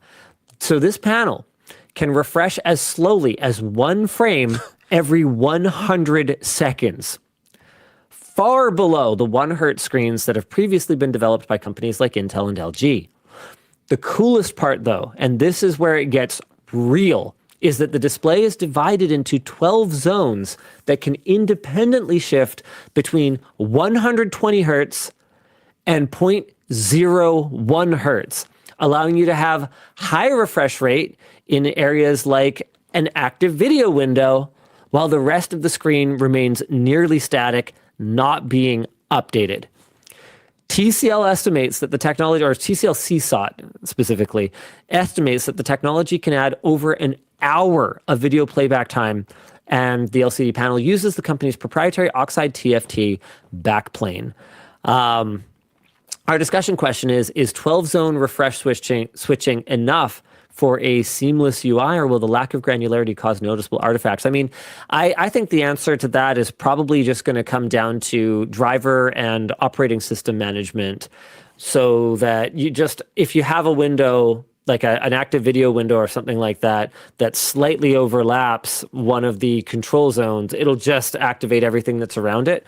As long as you're not using the entire screen, there'll be some savings, and I'm here for it. More battery life in devices is honestly been kind of life-changing over the last couple generations of laptops for me, whether I've been using a MacBook Neo or whether I've been using a Strix Halo or Panther Lake is freaking incredible for battery life. Now that I dock at work, not that kind. Never think about the battery life of my laptop pretty much because it'll work for like an entire weekend without me having to think about it. Because you're so distracted docking? Yeah, buddy. You don't need your laptop battery life anymore? That's right. We've moved on to bigger and better things. Especially better. Better is key. Safer even. Safe harbor. That felt wrong. It's sticky. Jeebus. Hey, why don't we talk about something that I actually missed last week? This was announced last week, I believe, but on May 1st, ask.com was officially shut down. I know. This is supposed to be good news when, and this is truly tragic, but formerly Ask Jeeves, the butler, is no more. And I don't know. This actually kind of hit me in a more than I expected it to. Like, I don't know, Luke, do you remember the early days of using search engines? Like back when Alta Vista was king and also Ask Jeeves? I always really liked Ask Jeeves, actually. Yeah. So Ask Jeeves' claim to fame was that it was, I believe, the first natural language search engine. Because you know how you can kind of switch, you can put on your like, I am an advanced search wizard hat, and you can use like Boolean operators, and you can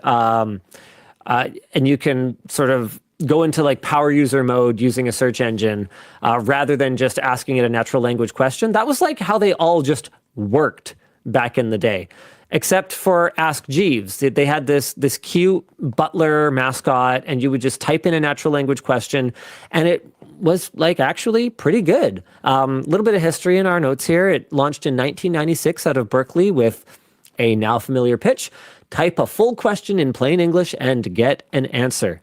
IAC bought it for over $1 billion in 2005, dropped Jeeves in 2006, rebranding to Ask.com, but never seriously caught up to Google or even Yahoo, despite multiple relaunches. Dropping the Jeeves was a mistake, in my opinion. I don't think they were ever going to catch up, but I think they should have, if they wanted to make a zone for themselves, they should have, I think, laid into the Jeeves side of things even more. Especially in a world where, like,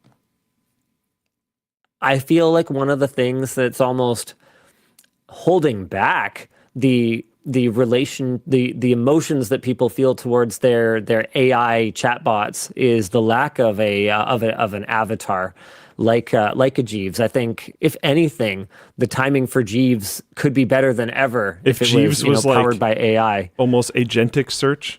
So you could tell it to go look for something, and it might actually even take a bit, but it goes and like tries to gather things for you. I or think even does something for you. Room for it. Yeah. Like it goes and it tries to find, which VPN, hey Jeeves, which regional VPN do I have to use in order to get the best price on this ticket?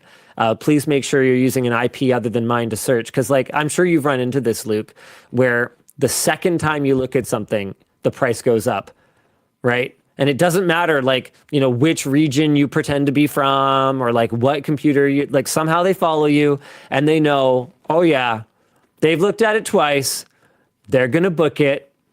Like, I'd be so down for that. Yeah. Balster says, you're saying you don't like Cortana. No, I mean, what I didn't like about Cortana was that it was just useless. It just sucked. The idea, I was really excited when Cortana was first announced. Yeah, me too. And then it was just terrible. The problem wasn't the packaging. The problem was the product. The packaging was actually fantastic. The little circle was good. The Cortana voice was like obviously fantastic. And then just garbage product. Yeah, once again, just the timing for the branding and the usefulness of the product just didn't quite line up. Okay, this is going to be a controversial take. Are you ready? No. What happened to Good News WAN show? No. It doesn't feel like it's been in full force this show. The good news? No, dude, there's lots of good news coming. There's good news. All right. Okay? Nintendo is joining its competition in raising the price of their consoles. There's lots of good news coming. You'll pay more for consoles. No, this is the good news part. The good news is that Nintendo is giving several months of warning before the change in price goes into effect. So basically, here's a quote. In light of changes in market conditions, Nintendo has revised the MSRP of the Switch 2 around the world and the Switch 1, along with playing cards and the Nintendo Online membership in Japan. The price of the Switch 2 is going to go up around $50 globally. Complete pricing is in the Nintendo link if you want to show it. Sure. That's a smaller increase than both Sony and Microsoft put in place for their 2020 hardware. So like hardware that theoretically they paid the development cost on a long time ago. Outside of Japan, though, consumers, even though it's a $50 increase compared to the much higher ones from Sony and Microsoft, consumers will have until September 1st to buy one at the current price. As far as price increases go, giving people, what do we got here? Yeah, we've got over 3 months to save up and buy a Switch 2 if we want it at the current price. That is, I mean, is that worth nothing? It's not like Nintendo chose for component costs to go up. Wait. Why is the online subscription going up?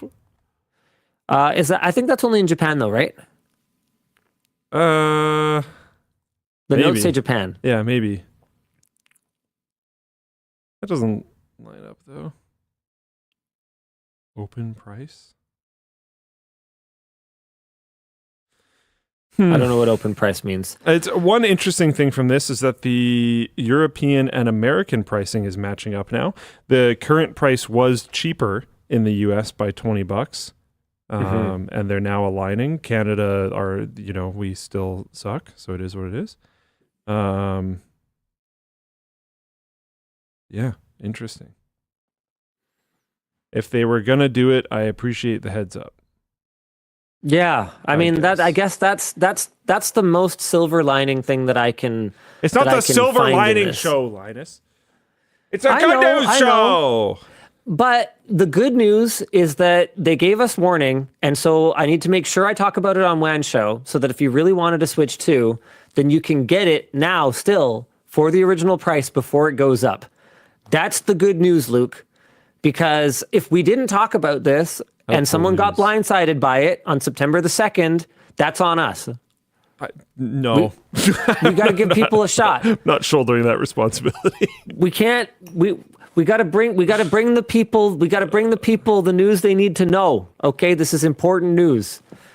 Because like $50 is $50, man. Like, if you were gonna do it anyway, then if you were gonna buy one anyway, then I'm sure you'd rather buy it for $50 less. That's true. Like half a Nintendo game. Dude, all this informs me is if you were thinking about selling your Switch 2, that you should wait a little bit. True. Yeah. True. Is there anything that would compel you to buy a Switch 2 yet at this point? I have one. Or sorry, compel you to use it. And I'm upset about it. I still haven't busted out Donkey Kong. I've been busy with other things, but did you buy it though? Like you owned it already? I bought it mostly for Emma because she was a really big fan of the old school Nintendo era Donkey Kong games. Okay. But I mean, I would say I was interested in it. My family was real big into the yellow cartridge Donkey Kong 64 game. That game was sick, nice. But I didn't really play many of the other ones. And other than that, I haven't personally heard of a Nintendo game that has been super attractive yet. There hasn't been a yeah, I don't think so. Modern Pokemon games are not that interesting to me. I haven't seen I could see a like Breath of the Wild style Zelda game coming out and being like, nice, I'm happy now. The conspiracy theory is that Star Fox was or Fox Mick, whatever his name is, was shoehorned into the Mario Galaxy movie because there's a game coming, ended up being true. So the Star Fox announcement just came out. Oh, I didn't even know that was a thing, but it just makes sense. I didn't know any part of that story. Yeah, without people knowing anything else, just Star Fox being in that movie was like, okay, this is an IP that Nintendo has not made a game about, in a or long not made a game time. with in like a very long time. Dude, I never played the original Star Fox, but I think I would be interested in picking this up. Oh, it looks kind of sweet, actually. Original Check this Star Fox was like revolutionary and a game that I just could not get into. I was a Pilot Wings kid, 100%. Yeah. No Star Fox for me. You'd love the new one. The gameplay is incredibly tight and satisfying. What, have you played it? Have people... Was there like a... somewhere that you could play this? Wait. It's a Star Fox 64 remake? Oh. That's really honestly disappointing. Okay. Oh no, Nintendo says it's based on the classic. Hold on a second.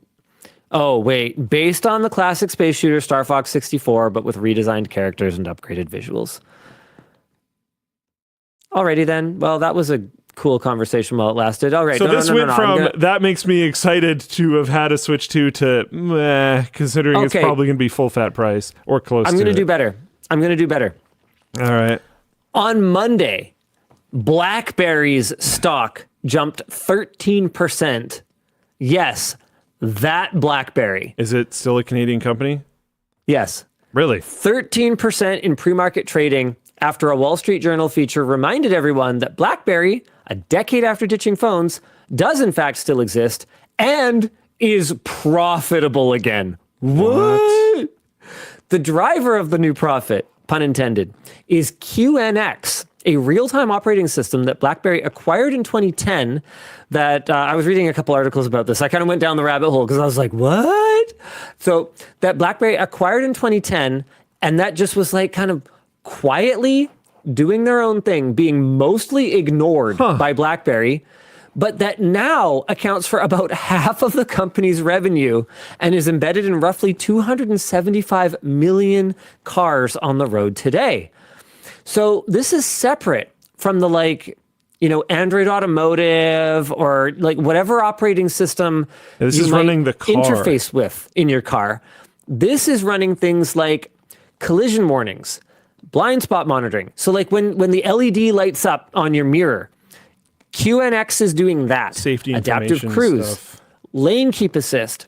They knew they were going to lose the infotainment war like a decade ago, so they've pivoted deeper and deeper into like real-time safety critical features. Yeah, sweet. BlackBerry's Q4 revenue, and this blew my mind, hit $156 million, up 10% year over year, with QNX itself bringing in $78.7 million, up 20%. Although it is worth noting that the stock is still down about 96% from its 2008 peak when it topped $83 billion. I mean, they're on top of the world. That's kind of whatever. Yeah. But still, it's interesting. I mean, that's pretty cool. What a turnaround story. The fact that they are making money again is pretty What is the crazy. rest of their money? Where are they making the rest of the 70 whatever million dollars? I don't know. For a while, they were in like secure messaging. They still have secure communications. Okay. Yeah, all I really cared about was this QNX thing and like, sorry, who are these guys? Where did this come from? How is this worth $78.7 million a quarter? Okay, so it just blew my mind. Yeah, they do like sovereign on-prem infrastructure for like governments, NATO stuff. Yeah, okay. I mean, BlackBerry was known for that. They were known for security. Yeah. All right. And I thought it was pretty cool that BlackBerry's back, baby. More like Backberry. Okay, I got another one. You're gonna like. A scientific team in China mounted a prototype 10 megawatt nuclear power unit to a truck. This thing is designed to act as a portable power bank that is expected to last several decades without requiring a recharge. So to put it in context, 10 megawatts is about the power of a medium-sized AI data center. And this could be just like on the back of a truck. Applications include... Sorry? Pretty wild. Yeah. Applications include powering remote regions, emergency power restoration during disasters, and propelling maritime vehicles. Imagine that for a second, Luke. We have nuclear sub at home. Like, what? Are you kidding me?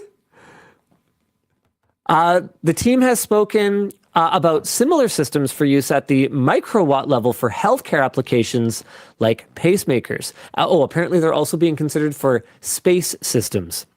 There is growing private interest in nuclear, with Amazon investing in modular reactors while Google builds a small reactor in Tennessee.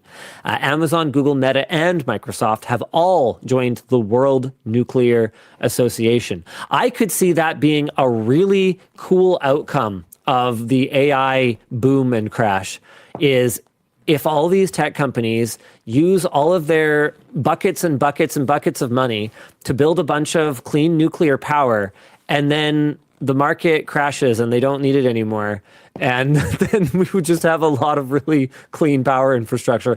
To be clear, as long as it's heavily regulated. I don't think that's going to happen. That's not going to happen. But as long as it's heavily regulated. Can a girl dream, Luke? Then we're cool. You can dream if it's heavily regulated dreaming. Yeah. Oh yeah, to be very clear, I would like nuclear power to be done with all of the regulation and all of the safety checks. But I thought the size to output ratio of this thing is so cool. So cool. 10 million watts on something that is portable enough to be transported with a truck. Pretty freaking unbelievable. Awesome. Yeah. By truck, like, did you look at pictures? Do they mean like semi-truck? What's the scale that we're talking about? We're talking semi-truck. Yeah, thought so. I mean, that's still insane. Like, that's not. I'm not dogging it. Like, I'm just trying to understand.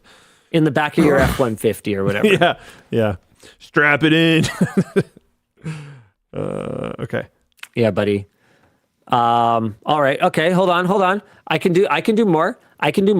Okay. This is cool. Do you want to bring up the LTT Labs website? That's you're cheating. Yeah, that's cheating. That is cheating. Lucas uploaded yet another really cool article this week that freaking banger, dude. That I read top to bottom because I was all like, yeah, what is up with that? So the question that he set out to answer is, what's up with power supply series, like, say, for example, the NZXT C-Core Gold series, where you've got what is seemingly one power supply design that's rated for anywhere from, I believe it goes from 750 watts to 850 watts to 1,000 watts. But as you can see, if you look at them, clearly all using the same PCB and functionally a lot of the same design. Yeah, there are minor changes, but yeah. Yeah, there are. And Lucas dives into all of them, explaining which changes impact which characteristics of the power supply and what they mean for these different units and their ability to provide different amounts of power in a sustained fashion. And I just thought it was a really cool read because it was something that I had half a thought about in the past, but never really even gotten as far as forming the full thought, let alone asking somebody the answer to the question. And he just did such a good job of getting right out ahead of me and completely answering it and asking it all in one go with great pictures that illustrate the differences. And I just thought it was a really cool article, and I read the crap out of it. I loved it. There's also been there's been a lot of really good stuff on the articles front recently. The iBot article, which I think we've maybe already called on WAN Show, is fantastic. Popular Linux gaming distros. We're adapting that into a video, by the way. Yeah. So I'm working on writing for it now. I actually wrote one of the funniest. I'm the writer for it, and I wrote one of the funniest intros that I think I've ever written. Nice. Yeah. Do you want a preview? You can just say no. You can just say you don't care about my work. That's fine. You can do that. What do you mean finally. by preview? Do you mean like you have a clip of it? No, I mean like I can read Oh, it. you're going to read it? Sure. Yeah. Sure. Yeah. Okay. So I'm gonna have I always love the comedic value of one actor playing multiple characters. So it might just be me playing both of the characters, or I might have someone else be the husband. But we're gonna do like an altar scene, like for a wedding, and we're gonna start with like the officiant saying, "Do you, Joe Gamer, take Linux to be your lawfully wedded operating system to have until," and then we're gonna cut. So we're going to have me standing in front of like a crappy plate of like church pews or something. And I'm going to stand up and I'm going to be like, "I object. She's no operating system. She's a kernel." And then we're going to have like a crowd gasp, like sound effects thing. And then I'm going to like pull back the penguin suit, and we're going to have like a Colonel Sanders mask. And then we're gonna do like a hard cut, because that is the dumbest joke of all time. Just be okay. Jokes aside, what if it's just the bride is like obscured by the veil, and then when you yell, it's a colonel, and they turn to the screen, it's just a penguin being like, "Oh." What if you do that? I was gonna have the bride be someone in a penguin costume. I know, but you peel back the penguin costume, like they're already. Maybe I'm being a Linux guy. I don't know. Whatever. Don't worry about it. Okay, but jokes aside, there is a common misconception that Linux is an operating system, when in truth, it's just one part of a fully functioning operating system. Specifically, it's the kernel, with a K, not that one. The part that's responsible for managing resources and communications between the operating system and your physical hardware.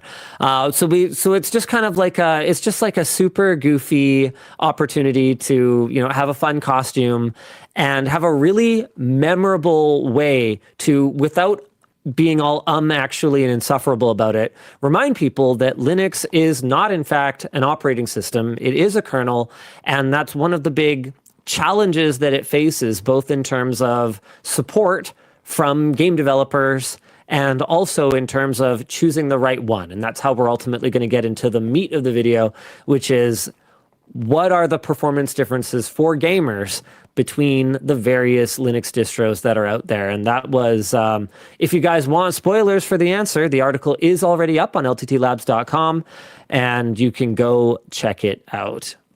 Let's get our last sponsors out of the way. Oh, yeah, we can do that. Sure. The show is brought to you today by MSI. If you're looking to get into PC gaming, or if your current system is a bit outdated, check out MSI's Aegis R desktop computer. You can get a 14th gen Intel Core i7 and an RTX 4080 Super. So whether it's Cyber Cadet Pinball or Cyberpunk, this game's gonna look great. Wait, how old is this? Is this current? Did someone copy old talking points in here? I have no idea. Are they clearing out 14th gens and 4080 Supers? Well, guess we're doing a make good on this one. The show is brought to you by Squarespace. There is an the assets are incredible... from No, they are, I think. What? No, yeah, I think they are. I brought up This their is website. current? Yeah, Aegis R14th, powered by Intel Core 14th gen processors. Okay, I'm going to keep going then. Yeah. So whether it's Cyber Cadet Pinball or Cyberpunk, the game's going to look great. Each computer comes with an MSI B760 chipset motherboard and up to 64 gigs of DDR5, and they're all liquid cooled with a 240 millimeter core liquid RGB cooler, helping keep the system stable for those long gaming nights. The RGB is controlled with the press of a button, thanks to MSI's LED button, allowing you to cycle through multiple options. And MSI is one of the few players in the game that's still gonna throw in a keyboard and mouse with the system. If you want to grab your new computer today, check out MSI's Aegis R using our link in the video description. The show is also brought to you by Squarespace. There is a wild number of brands that don't have their own website. They just say, hey, buy this from AliExpress or go get our products on Amazon. And sometimes not having a website can make it seem like you're just doing a lazy dropship product.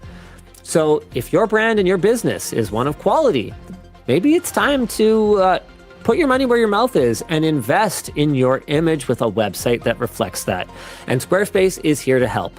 They can do this with tools like Design Intelligence that will have you answer a couple of prompts and will create something that matches your brand in just a couple of minutes. Or you can start by choosing from a long list of templates, and you can go from there and make it a more manually crafted site. If you have a domain in mind, Squarespace will let you know if it's available or if they can help port an existing domain to their platform.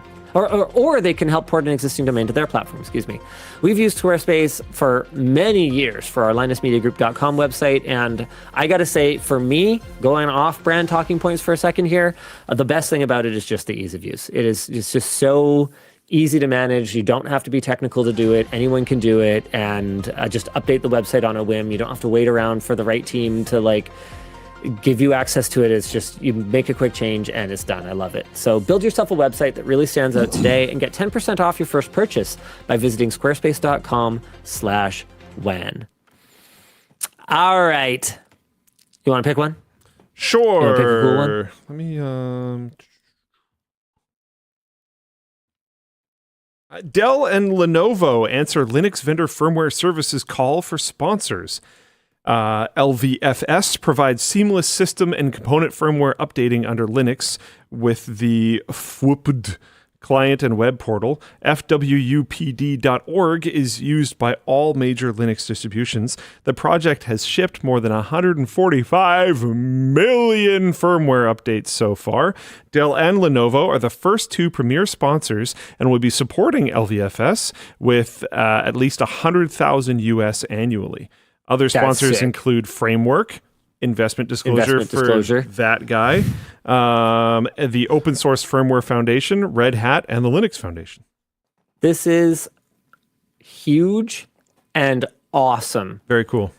Good and this cool. Is the kind of thing that is just going to give these guys more resources to do what they already would have done. And that's one of those things that I believe so strongly, is that giving people who would have done it anyway better tools and more resources is, and man, I hate to make a definitive statement on this, but I think it might be the best way to get an incredible result that is better for everybody involved. When you've got passionate people that cared enough to do it already anyway, and then you can give them the comfort and peace of mind and security to do that without having to worry about where they're going to get their next meal or their day job or whatever, you're just going to get such a passionately, thoughtfully crafted end result. And I love to see people, rewarded for the hard work that they're doing for open source. This is really exciting.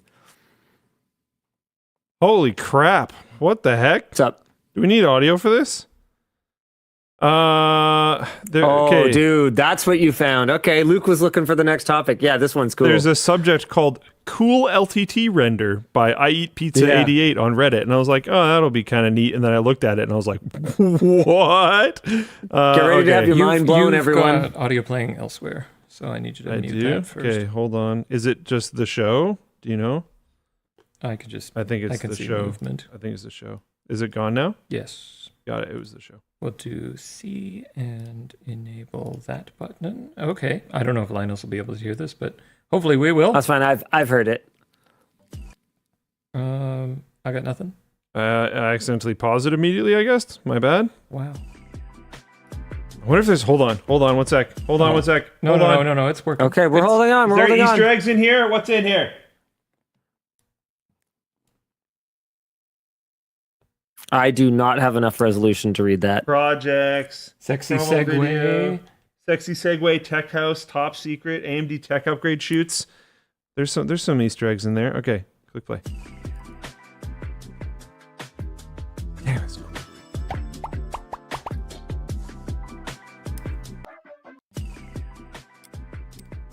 Is this copyrighted music? Did we check?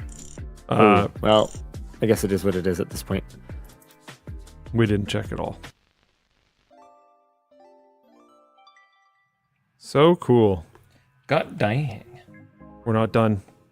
Oh my god, it's so good.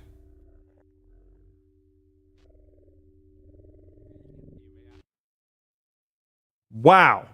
That's actually just fantastic. How cool is that? And they said all Blender, all hand done, no AI. And I'm trying to hold on. I'm trying to remember. Was this their first full animation in Blender? Let me double check. I seem to recall they said something about that, but my Wi-Fi is not that fast, especially when I'm streaming. Personal project, yep. I don't see my it saying first personal first, project but- in Blender. That's so cool. The 2D and the sound design was done in After Effects, and they said they used zero AI. If you want to see how it was made, let me know. I plan on doing a breakdown at some point. How flipping cool is that? I didn't see this because they embedded the video directly to Reddit, but they also have a YouTube channel that they posted it on. Haroon. So check that out. It doesn't have that many views, so go there and say hi here as well. I'm sure if there is updates, it might be on the Reddit, but it will definitely be on their YouTube channel. So go there, get subscribed. Cool. It's so cool to see the kinds of things that that people will just create spontaneously like that. Like that's and like, no offense, but I'm amazed at how good it is. Like it's incredible. It's not that I don't. What was his name again? It's not that I don't believe in you, sir. Haroon, I think? It's not that I don't believe in you. I eat pizza 88. It's just that you made it way better than I would have ever thought that you could make it as your first Blender project. I would never know that you weren't a pro watching this. Fantastic. Yeah, so cool. Like, it looks like a real ad. Speaking of so cool, if you own any, Samsung's valuation reached $1 trillion on Wednesday as shares of the South Korean tech giant surged more than 10%. We are partially maybe losing Linus. I'm just going to keep going. On Wednesday, Samsung stock surged 15%. Oh, Okay, crossing $1 trillion and making it the second Asian company past that mark after TSMC. The rally followed Samsung's record Q1 earnings last week, where operating profit jumped more than eightfold, and Q1 alone topped the company's entire 2025 profit. Jeez. Driven by AI memory demand. Samsung's profit engine is high bandwidth memory, or HBM, where it currently trails SK Hynix at about 25% market share, but recently started mass producing HBM4, the latest generation, expected to power NVIDIA's upcoming Vera Rubin AI architecture. Discussion question: what impact, if any, do you think this will have on Samsung's consumer products? I don't think it will have any. Samsung has always been very excited to be in everything ever. It's kind of funky to walk around Korea. I haven't been there in a long time, but it's kind of funky to walk around Korea and just see all the different things labeled with Samsung. There's Samsung tanks. Military division. There's Samsung toilets. There's Samsung insurance. There's Samsung whatever the heck you could possibly imagine. I don't think they're ever going to give that up. But and what I mean by that is I don't think they're going to do a Micron where they just like shut down their consumer division. I don't see that happening personally because they like being everywhere. But they do have the weight to just scale. So I do suspect they'll probably do that. Where they're saying here they started mass producing HBM4. It's like, yeah, I see them doing stuff like that, increasing production, hiring more people, expanding even further. They like are South Korea, so yeah, I wouldn't be too surprised if they just kept going. So that I'm back, baby. I don't know if that fits into Good News WAN show either. But okay, I mean, Samsung Space. It's good news for Samsung. Space. I can't do it. No one can. Oh, and that's an amazing reference. If you're wondering what Dan and I are referencing, that's one of the Red Alert games. I think it's 2. Oh man, Oh, that's the wrong one. I don't know if I want to show it on screen, but it's like What the hell is his I name? will go to the last place not corrupted by capitalism. Space. Nice. Tim Curry, thank you. It's amazing. You can tell he's fighting off laughter at the end there. It's Command and Conquer, not Red Alert. My bad. Yeah. I always mix the two. It is a core part of my being. Oh yeah, it's like amazing. A section. Did I drop? Of me. Yes, you did. You are back now. How far did I get? Nowhere at all. you were gone. All right. I hate it here. Sick. Oh, We're back to cool. orange bars, green bars. Yeah, we can keep going. okay. All right, here's my good news spin on our last story. Okay. Just a few hours after the evening of May 5th, when a large chunk of Germany's internet went down, it was restored. Good news? The internet was restored is good news? Yeah, this is our. Oh, sorry. Okay, I understand. I don't think that's how that works. Yeah, that's fine. The outage ran from 9:57 p.m., so 21:57, to a little after 1 in the morning the next morning, knocking offline major sites like Amazon, DHL, Steam, eBay, and German news outlets. Only domains that were pushed out faulty DNSSEC signatures were affected. DENIC, which is the registry that manages the company's .de domains and who apparently pushed these faulty DNSSEC signatures, hasn't published an official root cause yet, though some commentators have pointed to a botched zone signing key rollover. The registry says that it will release more details once the investigation wraps up. Our discussion question here is, do events like this make you worried about the many unknown single points of failure that there are for vital digital infrastructure? And I mean, I think the answer is a resounding and obvious yes. Yes, it does. I'd never even heard of these guys, and all of a sudden, Steam's not accessible for an entire country. Are you kidding me? What the heck? Honestly, my gut reaction was no, but the only reason why my gut reaction was no is because, there's so much more. It's crazy. I mean, one of the wild things that we've been seeing lately is the cable cutting boats. Ships, maybe I should say, with undersea cables. I think China literally just did this to Taiwan, very recently. Yep. We saw a lot of this in the Ukraine and Russian war. Was that even allegedly? I didn't think the Chinese Taiwan one was allegedly. I thought they just did it. Let me check. Taiwan detained and prosecuted Chinese crews for deliberately severing undersea communication cables. BBC source, sentenced to 3 years in prison.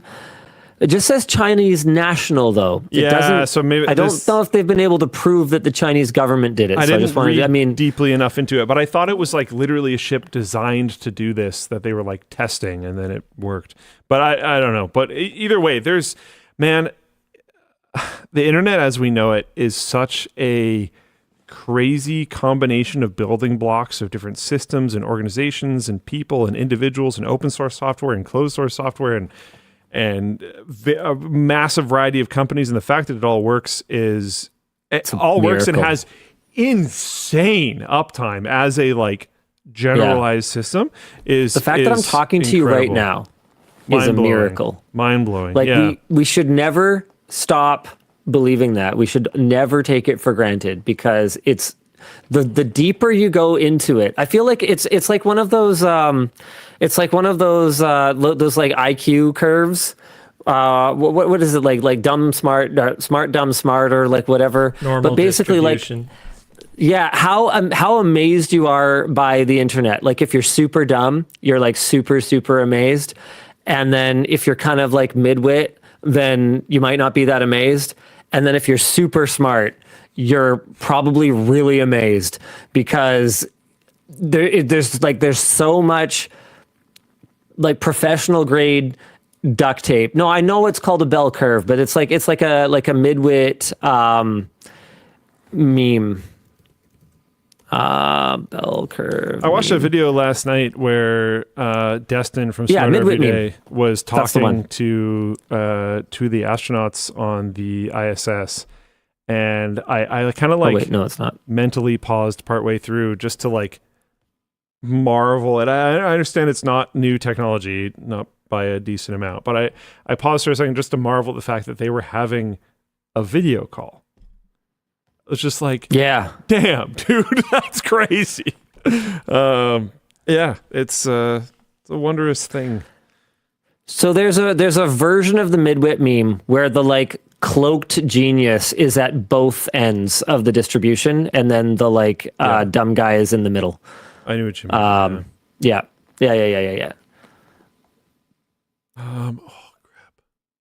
Or oh no, it's based on the midwit meme. Yeah. Sydney Broke It has got it. It's the one where the guys on both ends have the same outward opinion, but the middle is like furious. But in this case, it's like the outside is like amazed and the middle is like meh. Yeah, cool. All right, dude, that's it for topics. We're ready to jump into WAN Show After Dark. What all you got for us, Mr. Besser?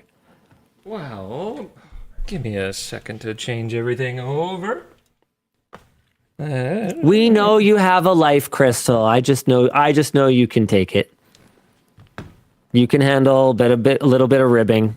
Or I don't mean it that way, but like, okay, I'm gonna stop now. This is also a really cool video. It's from the studio. I know David Imel had That's got to be one of the best to do with. I'm just So plowing over you guys.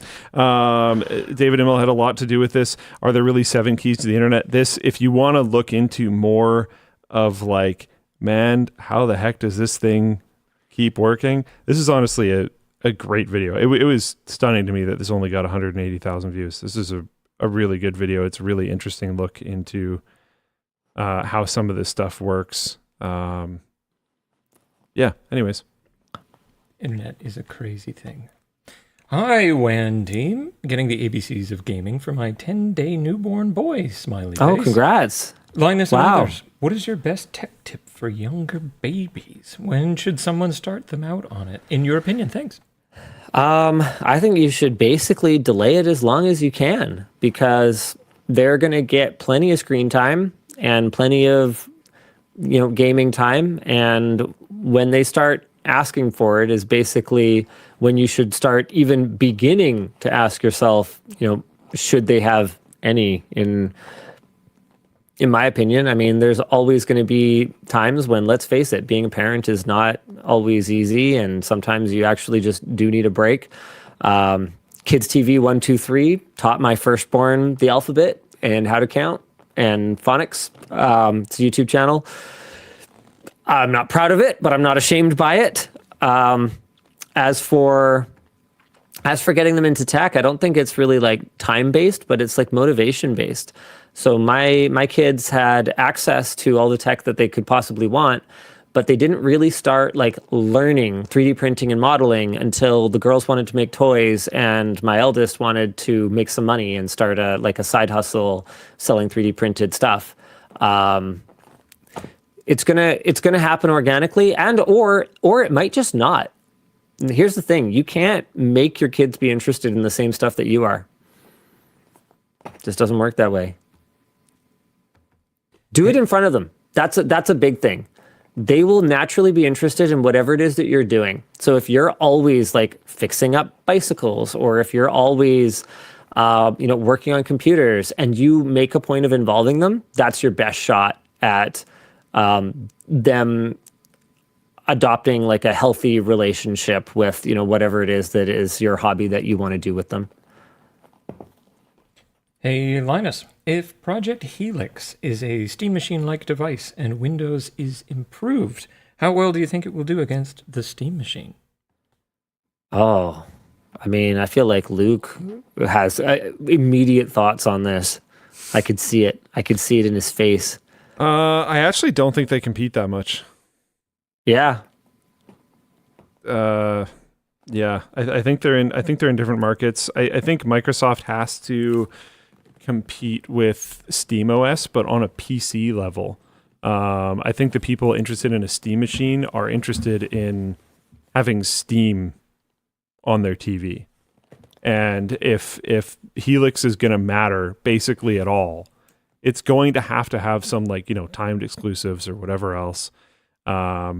maybe those games work on Windows, but and maybe they sort of work on Linux, or maybe they do work on Linux, but with some tinkering or whatever, wherever that line ends up being. But yeah, I think they're different devices. I think they're different target audiences. And as like cool as it is, as you know, Windows is growing, or sorry, Linux is growing in installation size. What am I trying to say? Not market cap, market share. In market share of people that are using things like Steam and whatnot, it's still a tiny slice of the pie. So like Steam Machine doing well is not going to be the reason why Helix doesn't make it. Like I would bet everything on that. Helix might not make it because no one has really cared that much about Microsoft consoles in a really long time because they've been not good. So it needs to like be really good and be really compelling. Have good freaking games for once. What are you doing? And then also be priced well. And if they can accomplish those things, then it will matter. And if they can't, it won't. That's it. Hey, DLL, you've said before you generally have a good sense of how a video will perform pre-launch. Have there been any that genuinely surprised you by doing way better than expected? Oh, you're saying better than expected. I thought you were going a different direction with that, and I had one completely ready for you. The video keyboard that we uploaded earlier this week, the Flux keyboard, like vastly underperformed compared to my expectations. And actually, I guess follow up, the TV with no smart features, the Scepter TV video, way overperformed. We got just over 500,000 views on this keyboard that like has an entire screen under it so that you can change languages on the fly, or do it's kind of like a Stream Deck, but an entire keyboard. You can put any icons you want that control anything, any hotkeys that you want in basically any software that you launch. It's supported by Windows, Mac OS, and even Linux. It was like really cool. It raised almost $4 million on Kickstarter. Super neat. Yeah, no one cared. And then we did a video on like a Scepter TV that was more like a writer's meeting, like, hey, yeah, what the heck? Why aren't there more like dumb TVs? Does anyone still make dumb TVs? Oh, lol, Scepter does. Haha, okay, let's get one. We'll like maybe just like, you know, unbox it and watch it a little bit and see if it's any good. Like 2 million views. Like, okay, well, I don't know what the rules are anymore. So good luck, everybody. Torpedo Bench says, I'm not surprised to hear the screen keyboard underperformed. The video watched like an ad. That is like super interesting feedback. And I'm gonna have to watch it again and see if I can figure out like what you mean by that, because I have no idea what you're talking about. Not only is it not an ad, but they didn't even send it to us. Like, I didn't even buy one. I borrowed it from someone who backed the Kickstarter. So I don't really, okay, I'm gonna have to figure out what that means exactly. I mean, yeah, we're always open to feedback, but I just don't really know how to have a not ad not look like an ad. No, I totally understand it wasn't an ad. It just had ad vibes. Interesting. I mean, okay, Current Year Sucks says, even when pointing out the downsides to the keyboard, you sounded super positive. I mean, I thought it was really cool. Sorry. Charcoal says it was scripted in a similar way to your sponsored content. It wasn't scripted. It was actually unscripted. I just thought it was really cool. I scripted the intro. Only the intro before we roll our animated intro was scripted. That's so funny. So so you guys think my unscripted sounds like scripted and my not ads sound like ads. So should I just do all scripted ads? Rakenclaw says you're supposed to be cynical and dismissive. Like, no, I'm not going to do that. The keyboard's cool. It's God. Not only it's not only like one person as well saying like it felt like an ad. Like there's a number of people in Floatplane chat that are like, yeah, I felt like it had kind of like an ad vibe too. That's so weird to me. Turn your sucks side. To be clear, I didn't hate the video. No, I'm not saying you hate the video, and it's fine if you hate the video. Like it literally the best videos on the channel still have a 1% dislike ratio. You know, somebody dislikes something no matter how quote unquote universally loved it is. And this is a scary comment from Birdie Numnums. They mistook your enthusiasm for marketing. That's kind of sad. A terrifying world to live in, where you're not allowed to be... Is that like TikTok undisclosed ad brain going on? I wonder. I do wonder that. That's exactly what I was thinking.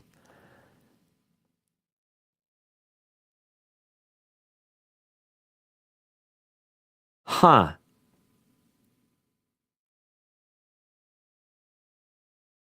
Can you unsay that, please? Because I hate it. I mean, I think I've heard, I don't have TikTok. I've heard that's a thing. I've heard that there's a lot of undisclosed advertisements on TikTok. I can't say from firsthand experience. But like, maybe that's what's going on. Maybe you've been trained that if anyone's speaking that way about basically anything, that it's an ad. That is funny. I haven't watched it yet, but it's funny that it was unscripted, not an ad. They didn't even send the product, etc. Like literally everything people hated about it the opposite. Wasn't what it was. That's very funny. Wow.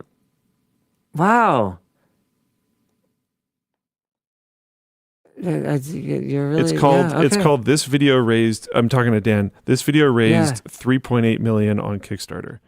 It's $sign 3.8M. You got it. Okay. Like there's definitely things I think we could have done better. We tried to do that cool thing with the packaging where the thumbnail is actually the first frame of the video. So it just like starts right away. Because I really wanted people to like see the keyboard in action, but I think maybe we could have chosen a better video. I just liked the idea of like playing a video of a keyboard unboxing while I unbox a video keyboard was just, and you know what?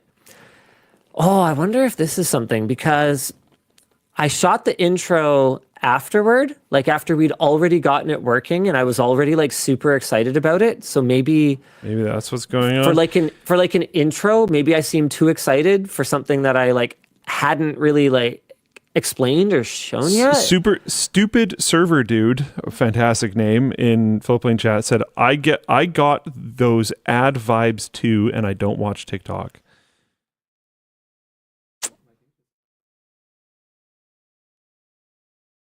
And then meanwhile, like nobody's mad about the sponsored video we did on LG's HTA9 competitor, their like wireless surround thing, which by the way, totally unsponsored right now, but is really cool. For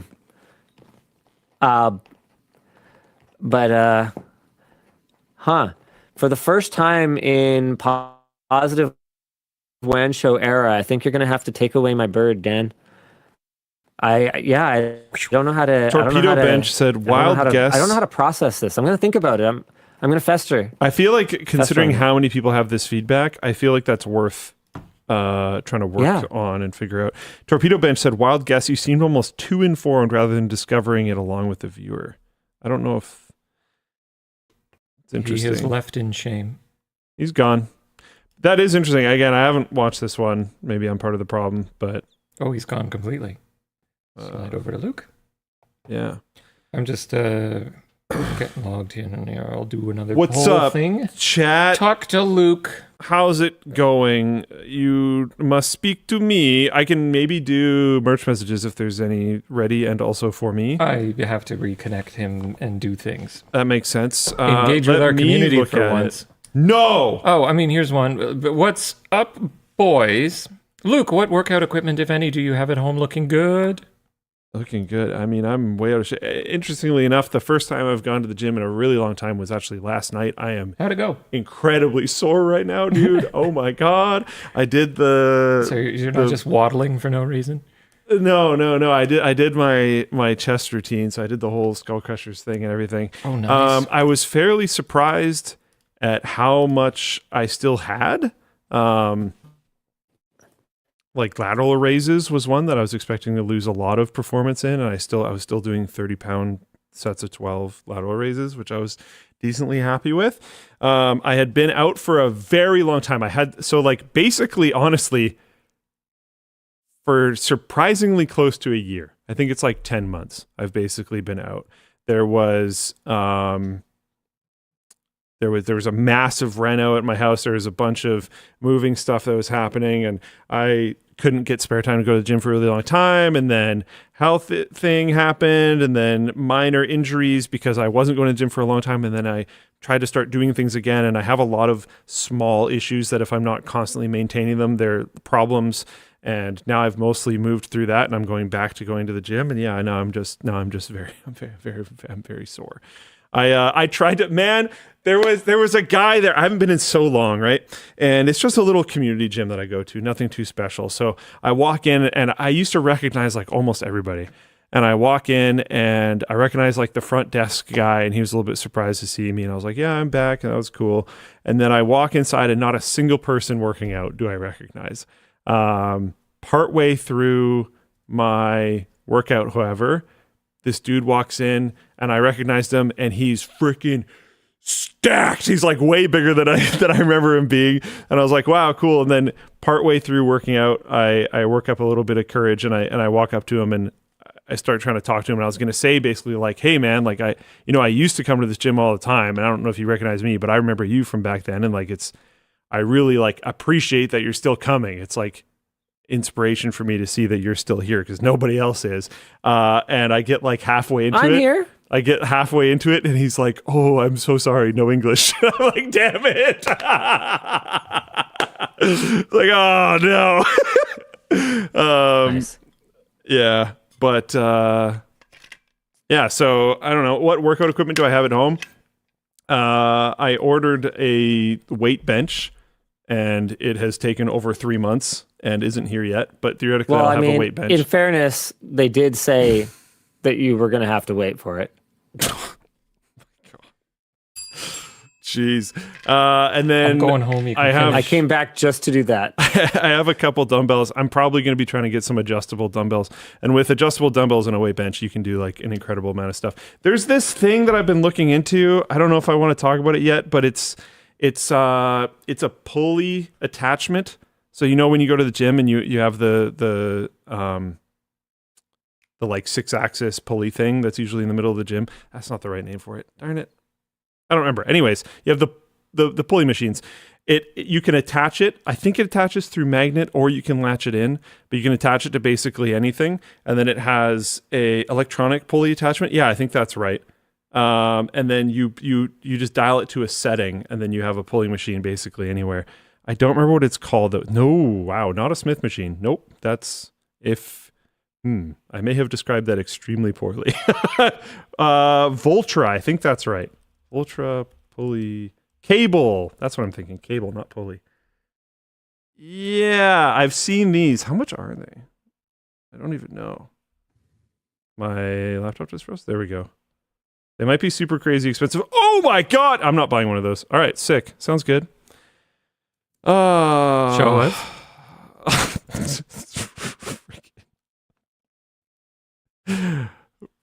What? You want one pulley and you want to spend $2,100 on it? What? It's a really cool idea. It can go up to like put it on a tree, 200 pounds or something. You can attach it to like practically anything, and then you can have a pulley machine anywhere. But my God, the price! To the gym, attach it to a pulley machine. Have a pulley machine on your pulley machine.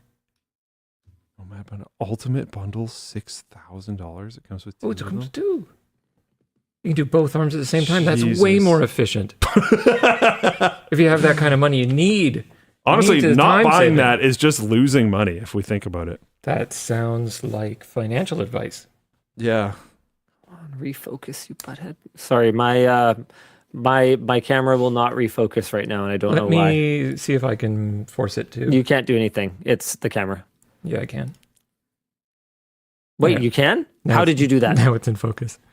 You had autofocus disabled. I did? Yeah. How would I do that? I don't know. Here, I can focus on the background everybody's saying is fake. I didn't touch. I didn't touch the settings. The only thing that I happened was my blame stupid, you. horrible MediaTek Wi-Fi cutout. I didn't touch anything. Weird. It's your fault. Okay, more. How did you change the focus on my camera? Yeah, That is magic. No, I see you doing it, Dan. You don't have to prove you can do it. How did you do it? I clicked on focus. Yeah, but like how? The software that I use for the video call that we're doing here lets me adjust a bunch of settings. Yes, including- apparently, but explain further. I'm sure I'm not the only one that's like, this is cool. I mean, we're not associated with them, but it's called VDO Ninja. Yeah, that's fine. I don't care. And there's a producer section. You can have multiple people. You can do a whole bunch of stuff. It lets me see Yeah. all sorts of stats like round trip latency, buffer settings, your webcam's exposure and stuff. What is it set to? 155.8. So I can do this. You know, No I can way. adjust your white balance, your color. It really depends. Say you don't know what you're doing and you have the wrong audio device or Yeah. or something like that. I can also change your audio device. I can request that you change it to a certain thing. Yeah, I don't recall at any point, like, I've never had to do it. I gave this application access to my camera, but I guess I never really thought about that meant access to my camera. Yeah. I thought when that you meant access to the video feed. I had no idea that there was even like any kind of like common API for webcams that would like, I'm sorry, I just never thought about this before. Yeah. And I mean, I said earlier, like, oh, you've got 32 cores on your computer. No, that I figured there was like kind of an obvious way for you to check, but in terms of like also actually technically- changing settings on the camera, like what? I've doxed you as well. I've got your external IP. I've got like Yeah. all Well, that sorts- I mean, I all assume sorts again, of video stuff. call. Like I mean, maybe. Yeah, but that's exposed to me. Yeah, I don't know. It's a great. I love it. what else can you change on my camera? I can change the aspect ratio. I can Look at that. change the brightness, color temperature, Wow, height, frame rate. Let's make you can make me taller. Let's give you 21 frames a second. Wow, this is great. I'm glad that I did this for the end of the show. Very cool. All right, why don't we jump into another comm? Sure. I'll just leave you yellow then. That works. Yeah, Hi, it's the Simpsons. LLD. Simpsons did it. I dived out of a plane at 15,000 feet for charity last month. I raised 1,200 quid. Have any of you ever been skydiving? Also, any recommendations for a UPS for a new Ugreen IDX6011 Pro NAS? Let me say all these numbers. No. Always been interested, but never enough to bother going through with it, I guess. I suspect I will at some point.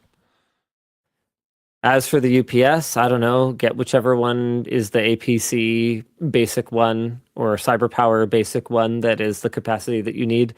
If you're not a data center, then that's all you really need to know is get one of those, and that'll probably be fine. That's a super cool experience, though. I've never skydived. I'm not 100% sure that I want to do it at all. I would, nah.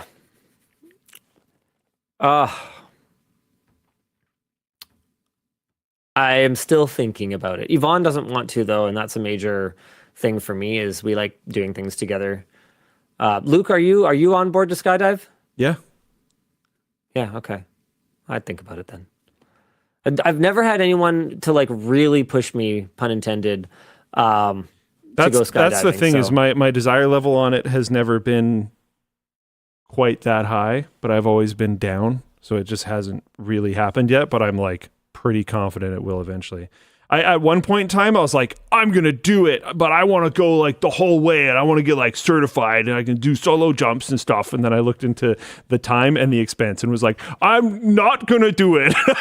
Yeah. And the tandem jump is not as appealing to me as going by myself. Yeah. So the fact that I would do it once and it would be the like kind of, for babies version. Yeah. To be clear, I still would expect it to be extremely thrilling, but I would just I would want to do it myself.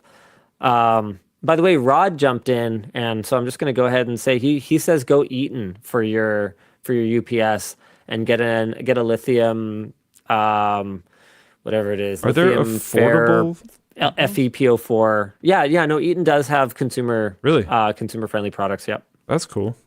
All right. I actually thanks, didn't know Rod. that. Thanks for jumping in with that.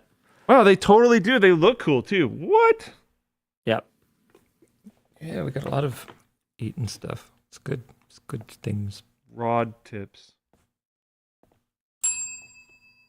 Did you cook chicken for it first? Or? Okay, let's touch it to some merch. Hey, DLL, my wife and I know it's the weekend when the WAN show is on. What do you do with your significant other that makes it feel like the weekend is here? I host the WAN show with him. Oh! What about Luke? Too easy. That was good. Hey, Dan, Luke, and Linus. Question for Linus. What if your most, quote unquote, if they just do this, take for a company where you think they'd be super successful, quote unquote, if they just do this? Thank you all. Oh, okay. If they just do this, they'd be super successful. Okay, so this has to be a company that I've heard of. So they have to already be at least reasonably successful. If anyone else wants to jump in with they could be failing, but previously successful. Like we could use this as our. We haven't talked about. Did you say Microsoft? I said Ubisoft. Oh, okay. Should we use this as our excuse to talk about Microsoft? Yeah. We haven't really dunked on Microsoft yet this show. If they just actually put half of the resources into making Windows better that they do into stuffing it full of ads and AI, I think they'd be really successful. To be clear, they could keep doing what they're doing now and still be really successful. I'm just saying that if they did this thing, they would be really successful. I'm not saying they would be unsuccessful if they didn't. They also, and like this one, I actually don't want to harp on too much because they maybe be making the right steps to doing it right now. But they got to figure out what the heck they're going to do with their massive assortment of legendary studios that they have under their belt when they are not like the publisher of the moment right now. It doesn't really make a lot of sense. They have so much potential there. They have such a wealth of IP, and it feels like a lot of mismanagement. I don't remember the name of the game, but some game came out, did super well, got rated really well, and then the whole team got laid off. And I remember just thinking, like, I understand. What if we just didn't do that? The fact that you can't remember the name of the game and it happens so often that you're like, which one was it? Is awful. And it happens a lot with Microsoft. And the weird thing to me is I understand what I've heard the strategy is that if they don't necessarily, I think it was Hi-Fi Rush, yeah. If they don't necessarily have something to work on like immediately and they can't ship something like soon, then it looks bad on the books now, so they just get rid of them. But the insanity to me is that with the amount of IPs that they have, like, holy crap, guys, just put them on something else. They clearly made good game. They don't have to make good game version 2. They could go make other good game. Like, it's okay. You could put these people on anything else. You have so many different IPs that they could be working on.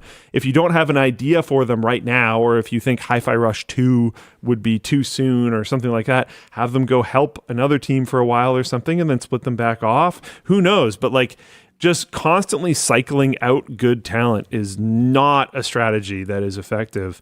And if you know that you have a team that can deliver, just deleting them for short-term gain does not feel like a Microsoft strategy.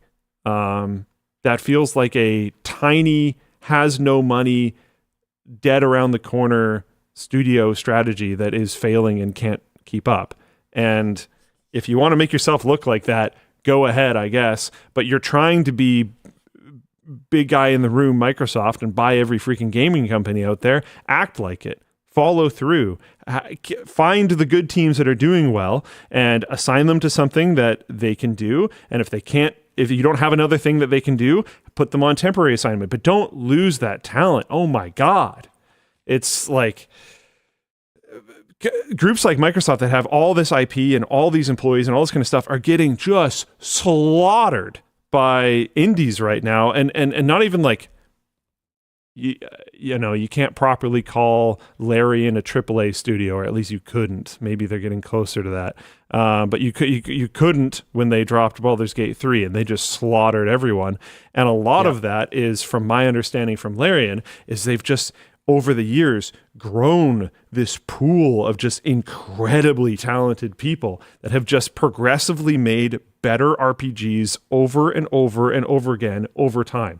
Just every time Larian has released a game, it's just gotten better, which is just insane. And you have the capability. You can accomplish that. You can do that. And in a lot of these situations, you have some of those people. Keep them. Anyways. I like Oh Hi Josh's, if movie studios could just faithfully adapt a video game to a movie, they would be successful. You know, or a TV series or whatever. Like it's blowing my mind that they're remaking Harry Potter when there's so many other beloved IPs that you could just, you know, go and license and like do that with. You don't stop remaking the same old thing. With that said, I think keeping remaking the same old thing does appear to be a license to print money. So don't put me in charge of a movie studio anytime soon. I would have done something crazy like have people who love Star Wars make Star Wars movies. That's nuts. I don't know. I know. You've lost it. I'm basically an idiot. Hi, DLL. Just fixed a thumbstick while with my wife in the hospital for a chronic condition. What games would you recommend for people laid up in the hospital? Oh, wow. Shouldn't the doctors really be fixing the thumbsticks? That's very funny, Dan. No, it's not. Shut up. So wait, they want to play a game in the hospital and they can't use their thumbs? Am I understanding this correctly? No, probably the controller no, thumbstick broke, and now they want to be able to play games. And they're stuck up in a hospital. Yes. What's a good sitting in bed Good all the hospital time game. I mean, Are they saying system? I think they mean like a system, like a Steam Deck. games. No, games. Yeah, I would really. I mean, Organ personally, I training think I'd be. simulator. The last time I was stuck like in a bed and couldn't move, my game was Breath of the Wild, and a big part of what I liked about maybe that's part of why I liked the open world of it so much was that I was like stuck in bed. Well, it's escapism, right? So I would go to like the classic recommendations of like Baldur's Gate 3, Expedition 33, Breath of the Wild, something like that, where it's an RPG that you can get yourself immersed into and feel like you're the character, so you can kind of escape the area that you are mentally and go have some fun. Yeah. Hi, Lyral Like and Dominus. I know you like the Pebble Watch, Linus, but have you ever tried the Instinct series of Garmin? MIP screen with basic features and incredible battery life. Long live buttons.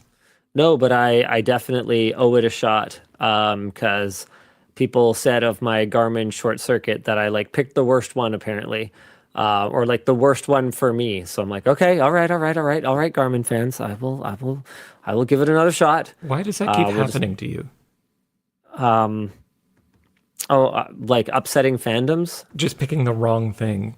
Oh, I don't know. It seems. I feel like it seems like it shouldn't happen this often. Yeah, maybe the universe bends around it. You help like whatever so many he picks people, becomes the wrong thing. That's right. Yeah, I mean, you help so many people find the perfect system or the perfect product for them that all of the like negative karma comes back around. It's like you're giving your health to other people. Yeah. I don't know. I'm in a mystic mood this evening. Thanks, Dan. Couple more. Hello, LL and the D. Any tips or warnings about moving somewhere new for a job? I've never done it before, and the opportunity might show itself soon. I have never done that. I really admire the heck out of people who pick up their whole lives and go somewhere new and learn a whole bunch of new things and meet a whole bunch of new people. And I've never had the drive or even like the guts necessarily to do something like that. That's super cool. Give yourself credit for being adventurous and give yourself time to give it a real shot to work out, I guess, is the only thing that I could really offer.